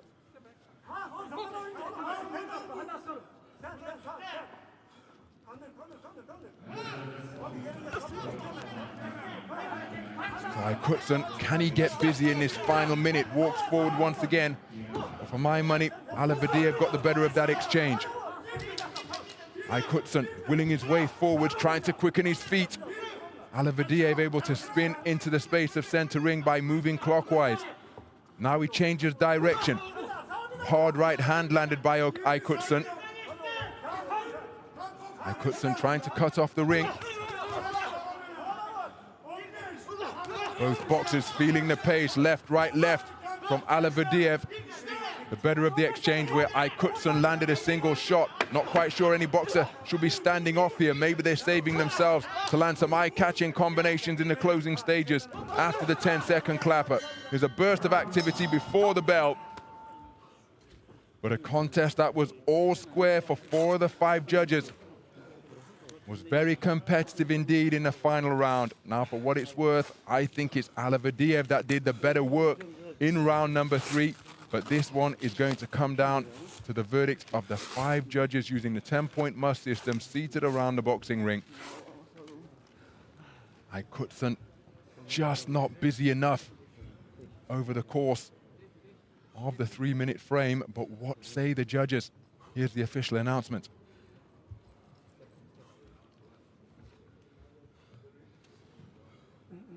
Ladies and gentlemen, the winner of this bout by split decision is the boxer from the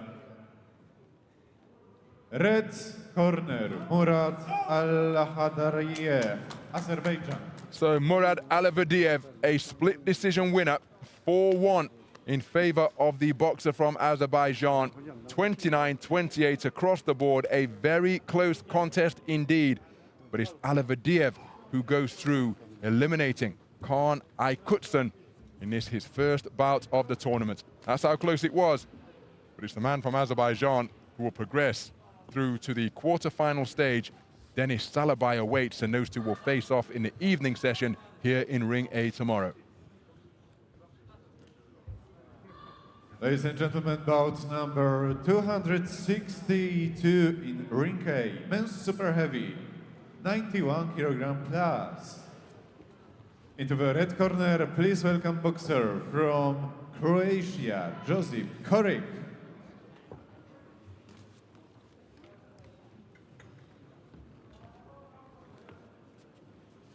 And his opponent, representing Cuba, in blue corner, Alejandro Fernando Arzola Lopez.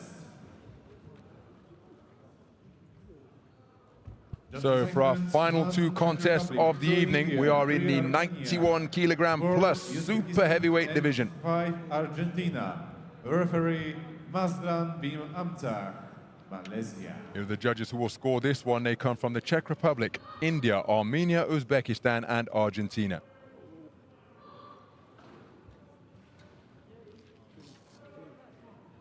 There is Josip Koric, preparing for his 3rd bout of the tournament. Produced a stoppage victory in a round of 32. Actually prevailed on a disqualification over the man from Spain in his round of 16 contest. His opponent, Alejandro Arzola, preparing for his 2nd bout, having demonstrated a nice relaxed jab to win on a unanimous points decision against Poland's Jacob Domurad to progress through to this quarter-final stage.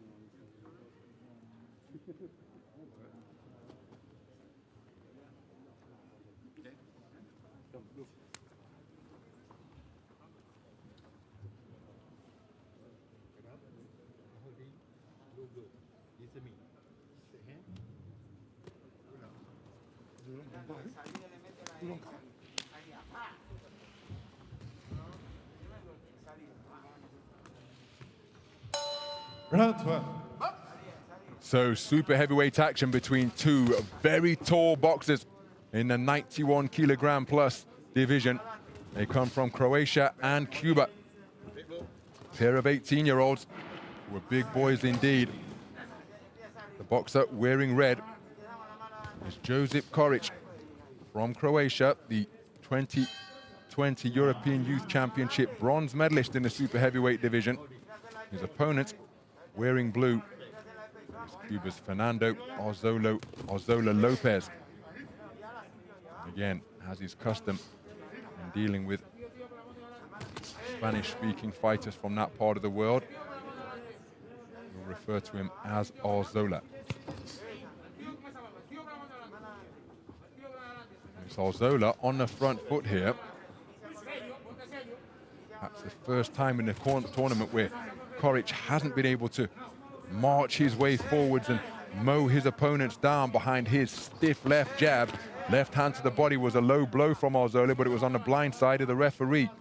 Koric didn't complain, keeping his shape. Left hook to the body was a solid shot dug in from Arzola.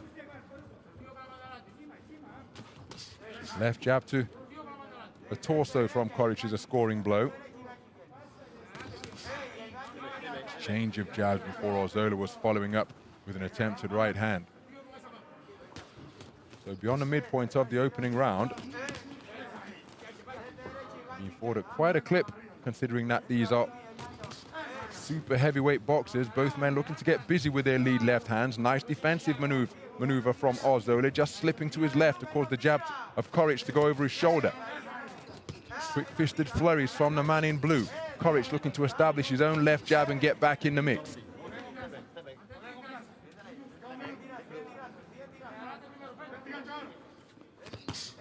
Right hand over the top, wasn't too far away from Arzola. Again, demonstrating wonderful movement in the pocket is Arzola. Very relaxed, very composed, causing Koric to miss. Can he complete the equation and make the man in red pay? Reverse 1-2 attempted by Koric, but he couldn't find the range with a right cross left jab. Left hook, it came looping round. Arzola onto the front foot. Sticks out his tongue rather contemptuously in the direction of his opponent. Roundhouse right, missed by a mile from Arzola. Left jab is a nice scoring blow from the man in blue. 10-second clapper brings about a burst of activity as Arzola looks to get over the front foot. Koric looking to bomb away with that backhand. Nice left uppercut landed during that cluster by Arzola. Little sporting embrace between the two. What was a very good round. I think the man in blue has edged it. There is confirmation. Koric not able to maraud forward behind his straight shots. So the Cuban contingent have clearly been watching how Koric goes about his craft. Have just stymied his preferred modus operandi by backing him up. Because Arzola showed his adeptness on the back foot in his previous contest, up on his toes and shooting out a lovely jab from the hip, but he's adopting an entirely different posture here. Seconds out, please.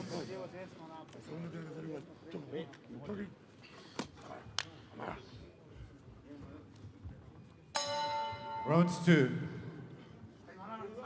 Going to the second round then. Solid left jab landed by Koric after conceding that opening round. Now the action in center ring with both men circling clockwise in a bid to establish their lead left hands.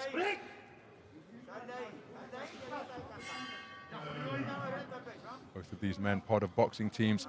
There are no women feature in this particular championships. 6 men on the Croatian squad, 9 men on the Cuban squad. They've got a boxer in every weight class for males other than the 91 kilogram heavyweight bracket. Oh, he just put himself in a rather dangerous position there, did Arzola. That's why he was able to get out of there, cocked up that left elbow defensively just to ward off a shot that may have been slammed down on a steep trajectory. Koric looking to get busy with that backhand. Koric now having more success coming forward, but then that left hand to the body looks to back him up. Terrific 2-shot salvo follows, and Koric checks the chin of Arzola with a right hand around the corner. Punch output picking up from both boxers as Arzola gets back on the front foot, lands a left right. Midway through the second round, and this an altogether busier second round from Koric, who, having conceded the first, credit to him, is making a concerted effort to get forward. But Arzola keen to keep him on the back foot and neutralize his front foot pressure.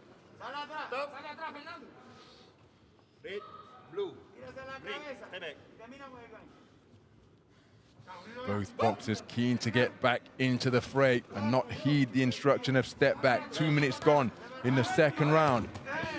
Good work to the body from the man in blue. Burst of punches upstairs from Koric. Arzola responds immediately, looking to make it a case of first and third boxing. Bobbing and weaving is Arzola, and then goes downstairs with some shoe shine shots to the belly of the man in red. Please, no holding.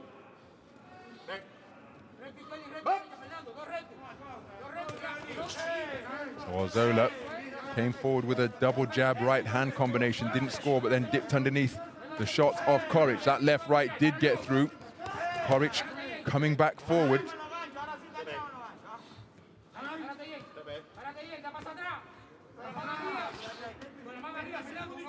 So closing seconds of the second round. Good work to the body once again from Arzola. Flailing exchanges with a technique on the punches, particularly from Arzola. Just beginning to dissipate a little bit. And a second round in the book. Higher punch output from both boxers. Arzola busy once again, particularly to the body. So he in a really commanding position going into the third and final round. Koric has really got to try and up the tempo, but of course he possesses the pop, as do most 91 kilogram plus super heavyweight boxers, to turn this one around in the blink of an eye. So Arzola going to have to remain concentrated. Cuban corner have done a good job issuing their man with a set of tactics that simply isn't allowing Koric to set a march behind his piston straight left jab. He's been kept on the back foot for the majority of the contest. Seconds out, please. To be able to do here in the third and final round, where he needs a big 3 minutes, the man in red. Round 3. So into the third and final round then, the winner of this contest guaranteed a World Youth Championship medal. Get through to the final four of the 91 kilogram super heavyweight division, and Arzola willingly conceding territory for the opening 15 seconds of this final round. Solid right hand. Dug in. Koric getting onto the front foot, and look at Arzola showing his composure on the ropes, bobbing, weaving, hands down by his side. Always a dangerous tactic, of course, but that's just how some boxers like to operate, but particularly in the super heavyweight division and against a puncher of the proven caliber of Koric. Remember, in his preliminary contest, he got the man out of there in the opening round inside of 2 minutes. Hard body shot slammed in as neither man was willing to take a step back.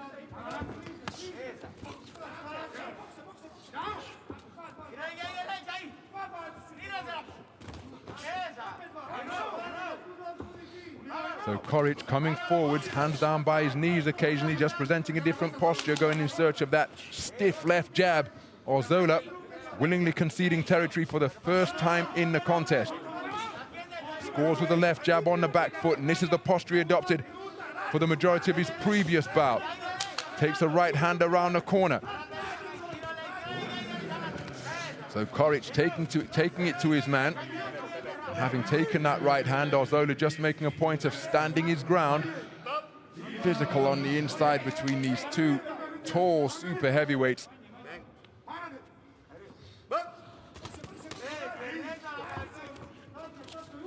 Good left jab landed by Koric as Arzola was disengaging and trying to retreat.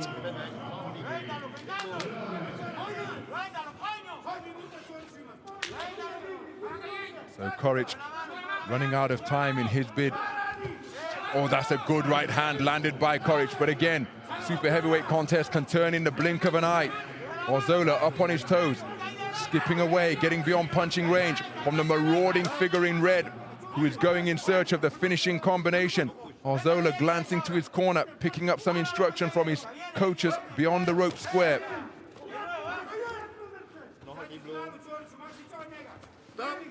And he's buying himself time now. It's a clever display by the 18-year-old Arzola. And that's why he's smiling in the direction of Koric, as if to say, well, boy, you know what you needed to do, and I prevented you from doing it on this occasion. Nice to see that show of respect between the two, and it will be Arzola who will be going through to the medal stages of the men's super heavyweight division. Well, Koric really did go for it in the third and final round. Good right cross landed by him. He did get onto the front foot. He did go in pursuit of his man, trying to produce the finish. Right-hand successes repeatedly over the course of the round, but just not able to land cleanly enough, solidly enough. And Arzola knew enough just to tie him up and frustrate and buy time and nurse his way into the semi-finals and onto the medal podium. Let's get the official announcement.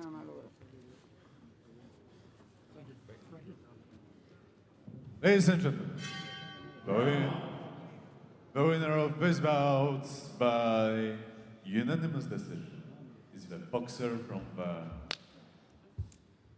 blue corner, Fernando Alejandro Arzola Lopez, Cuba. And there is confirmation of a unanimous points decision victory for Fernando Alejandro Arzola Lopez. He goes through to the medal platform, the semi-final stage of the men's super heavyweight division, acknowledging all sides of the arena here in Kielce 2021. A very clever display where he got on the front foot for the first two rounds to neutralize the stiff straight punches that Koric possesses, and then just was able to nurse his way through the third and final round. Ladies and gentlemen, Koric taking it for 4 of the 5 judges, but not enough to overturn the 2-point advantage over the first 2 rounds that Arzola had built up. 91-kilogram class into the red corner. Please welcome boxer from Ukraine, Vasyl Tkachuk.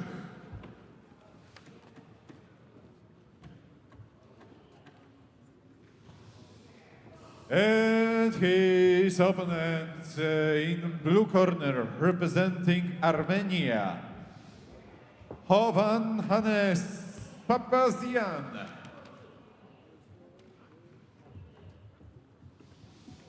And judge assignments: 1 Italy, 2 United States, 3 Scotland, 4 Sri Lanka, 5 Kyrgyzstan. So these are the 5 scoring judges who will be the officials on our final bout of this 11th session of boxing, bout 263. And the arbiters will be from Italy, the United States of America, Scotland, Sri Lanka, and Kyrgyzstan.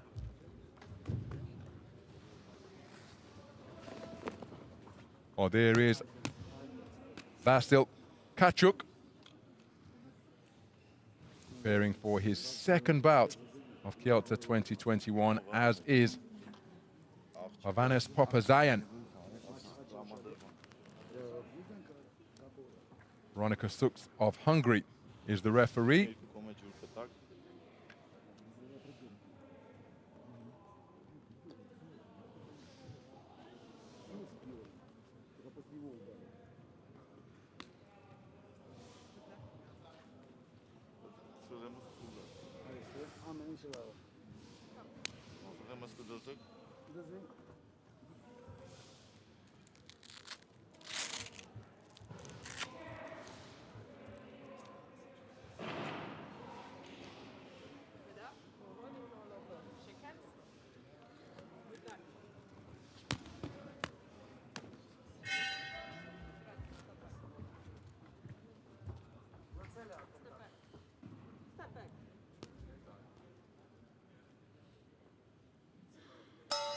Round 1. Well, what a contest we have in prospect here between 2 decorated boxers for their respective nations. The man wearing red is Vasyl Tkachuk. 19 years of age, comes to the boxing ring with 2 consecutive national youth titles under his belt in the 91-kilogram plus super heavyweight division. The man wearing blue is Hannes Papazian, 18 years of age. Lands a hard left hook, does Tkachuk. Papazian comes in as the 2019 European Junior silver medalist in the heaviest weight class. And both of these men throwing bombs to begin this opening round. Nice left jab landed by Tkachuk. Papazian keeping his composure beyond punching range. He's a very quick-fisted counter-puncher.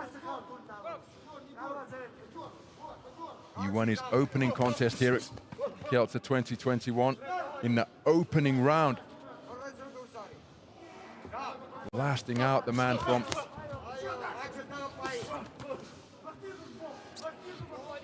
Estonia to book his place here at this quarter-final stage. Remember, the winner goes through to the medal stages, where Alejandro Arzola awaits as KHUSHI just losing his shape a little bit there under pressure from Papazian. Nice right hand landed by KHUSHI. Swiveled the man in blue around a little bit as we go past the midpoint of round number 1. Good right hand, but then a left jab in response from KHUSHI. Papazian scored with a lead right hand. Sporting touch of gloves. What a left hand landed by KHUSHI. Whoa, that's a solid right hand, and it completely put the man in red off balance. Papazian letting go a heavy backhand shot, which disorganized KHUSHI. Got his legs back beneath him, but these are two heavy-handed, explosive punches.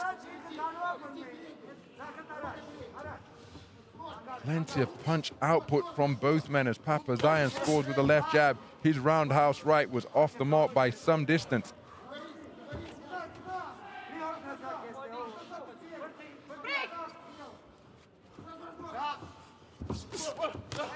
KHUSHI loading up, does get through with a double jab right hand. Papazian not able to evade those shots.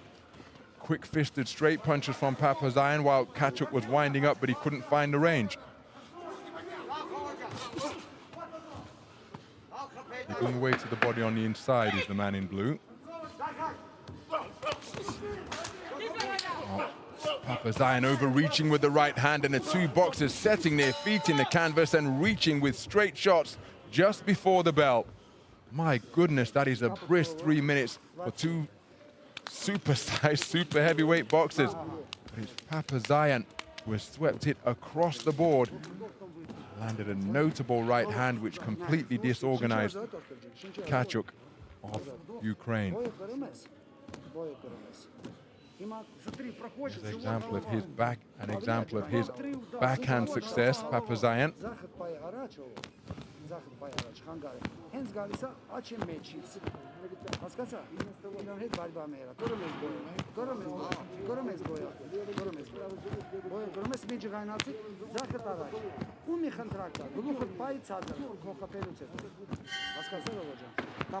Seconds out, please. Keep your head up. Keep your head up. Round 2. Into the second round then.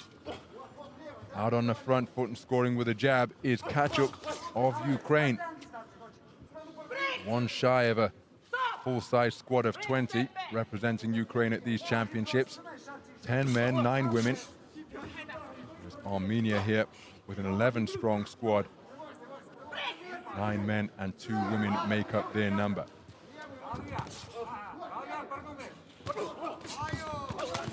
Well, KHUSHI really trying to increase his punch output, and my goodness, these are ferocious hooks being fired in by both boxers.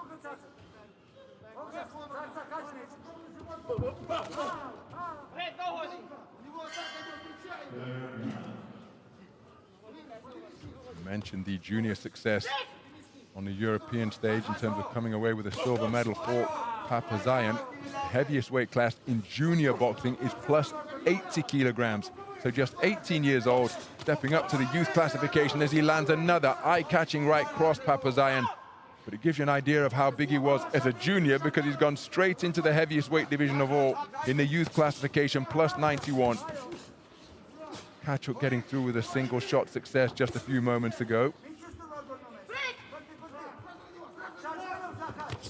Oh, that's a solid right hand in response to the jab from KHUSHI. Papazian's backhand was altogether heavier, and a mouthpiece has been dislodged. Right-left success for Papazian. knocking the gum shield out. It's going to have to be rinsed and reinserted. No coaching permitted. Now the referee will have to sanitize her hands to follow COVID-19 safety protocols in effect here. So that dislodged. Oh, what a left hook! But then he runs into a right-hander's KHUSHI. Both of these men swinging for the fences, really winding up and uncoiling with shots from both flanks.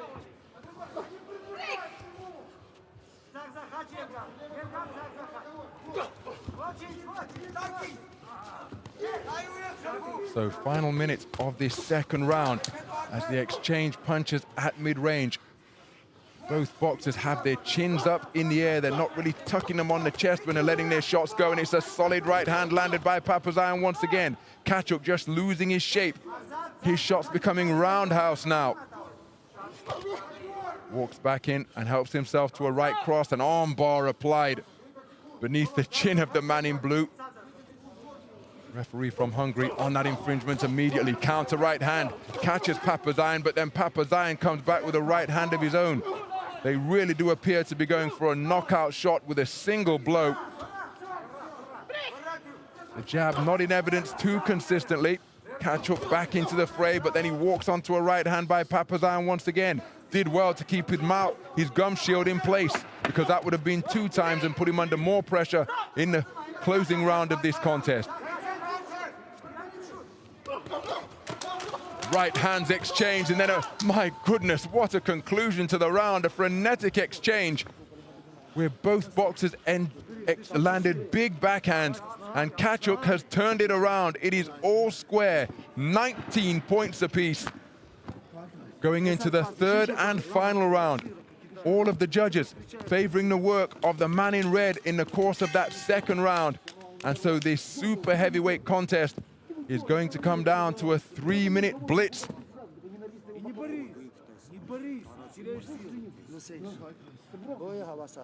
Both boxers have produced a terrific effort. And again, they are 91 kilograms plus super heavyweight boxers, but just look at the punch output. That was just before the bell, when 2 minutes 55 seconds were already in the book of that second round. Round 3. So that's nice to see a sporting touch of blood, because both of these men know what a ferocious tussle this has been so far. It has all come down to this. The man in blue took the first round for all 5 judges, courtesy of some terrific use of an educated right hand out of that orthodox stance. KHUSHI came back, and his marauding aggression saw him sweep the second round. But that is how tired the 2 boxers are. Struggling to retain their stance now. They willingly step back into the breach. KHUSHI's left jab is solid. Then he lands a right hand, but he's countered by a right hand. And more success on the back foot from Papazian. Both men trying to employ the layback, but they're not able to evade sometimes the extended reach of the straight shots coming in their direction. Jolting left hand landed by KHUSHI. Papazian, oh, that's a low blow dug beneath the belt line. KHUSHI just adjusting his trunks, playing with that mouthpiece. He doesn't want to get it dislodged a further 2 times. Solid right hand landed repeatedly by KHUSHI, and Papazian elects to hold on.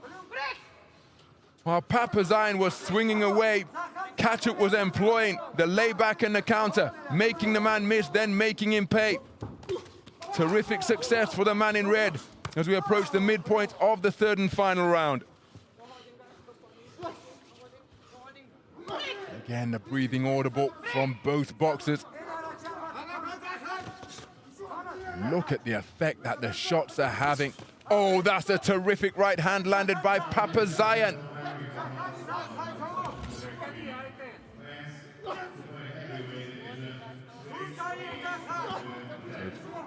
Both boxers just taking a breather as they willingly lean onto one another. They can't even get themselves beyond punching ranges. They continue to exchange backhands like a pair of rock'em sock'em robots. But this is no game. This is Youth World Championship boxing, as Papazian lands a stiff right jab and then a right cross, which swiveled the eyeballs in the head of KHUSHI. How did he stay on his feet after taking that pile-driving right hand? Terrific chin demonstrated by KHUSHI, because I thought he was over and out, but my goodness, he has recovered magnificently. Can he find some get back as Papazian pouring forwards? Closing seconds of the third and final round. KHUSHI being encouraged by his coaches over in that red corner. Now, whose mouthpiece is that? It is the mouthpiece. Well, is it the mouthpiece of Papazian? Yes, it is. So, over in the neutral corner, KHUSHI had his hands on the top rope. Veronica Suk instructing him immediately to take them off the top rope and stand up straight. Closing seconds of the final round. KHUSHI marks it back into the pocket and scores with a good right hand. There's the 10-second clapper.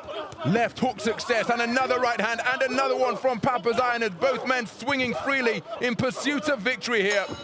What a terrific contest between these two super heavyweights. Respect abounds between the pair of them, because they really tested one another there. It was Papazian who took the first round across the board. KHUSHI responded magnificently to sweep round number 2, and then in the third and final round, it all came down to that. Both men demonstrating terrific punch output. Now, for what it's worth, I think those more notable right hands, particularly that one, are going to be enough to tilt the balance in favor of the man in blue. But what do the judges seated ringside say? An absolutely pulsating contest. Ladies and gentlemen, here's the verdict. the winner of this bout by unanimous decision is the boxer from blue corner. And there is confirmation. Papazian. Papazian, absolutely delighted. He prevails on a unanimous decision, having found a way to come back and take the third round in a contest that was all square at 1 round apiece. And this is wonderful respect between the two of them. They know how hard that contest was, but it is Papazian who goes through to the medal stages here in Kielce 2021, and he will face off against Cuba's Alejandro Arzola. That contest in 2 days' time in the evening session. An absolutely pulsating affair. Two super heavyweights punching like light flyweights, and they never let up in their punch output over the course of the 3-3-minute rounds. They demonstrated immense desire, fantastic conditioning, and stout punch resistance, particularly KHUSHI in that third round where his chin was tagged solidly by a strong right cross, but he somehow remained on his feet. Immense kudos to KHUSHI, but it is Papazian who goes through. So 15 sessions, 15 bouts of boxing in the book to conclude session number 11. And what a terrific session of boxing it has been. We now have the final 4, or at least the ring A half of the final 4 confirmed in several weight categories. And as we wrap up this session, we will leave you with graphic results of all of the contests that took place here in ring A. Some fantastic contests over the course of the evening. So it just remains for me, Ronald McIntosh, on behalf of the entire team here in Kielce, to say thank you for staying with us, and join us again tomorrow. We'll be on air 2 p.m. local time, Central European time, for the 12th session of boxing as we continue our coverage of the AIBA Youth World Championships for men and women from Kielce in Poland. Remember, you can subscribe to the AIBA YouTube channel. That's where you'll find the live streams of Ring A and B, covered by myself and Andy Clark. You'll find plenty of archive and specially produced content as well. But make sure you join us again tomorrow for further action from the 2021 Youth World Boxing Championships for men and women here in Poland. Bye for now.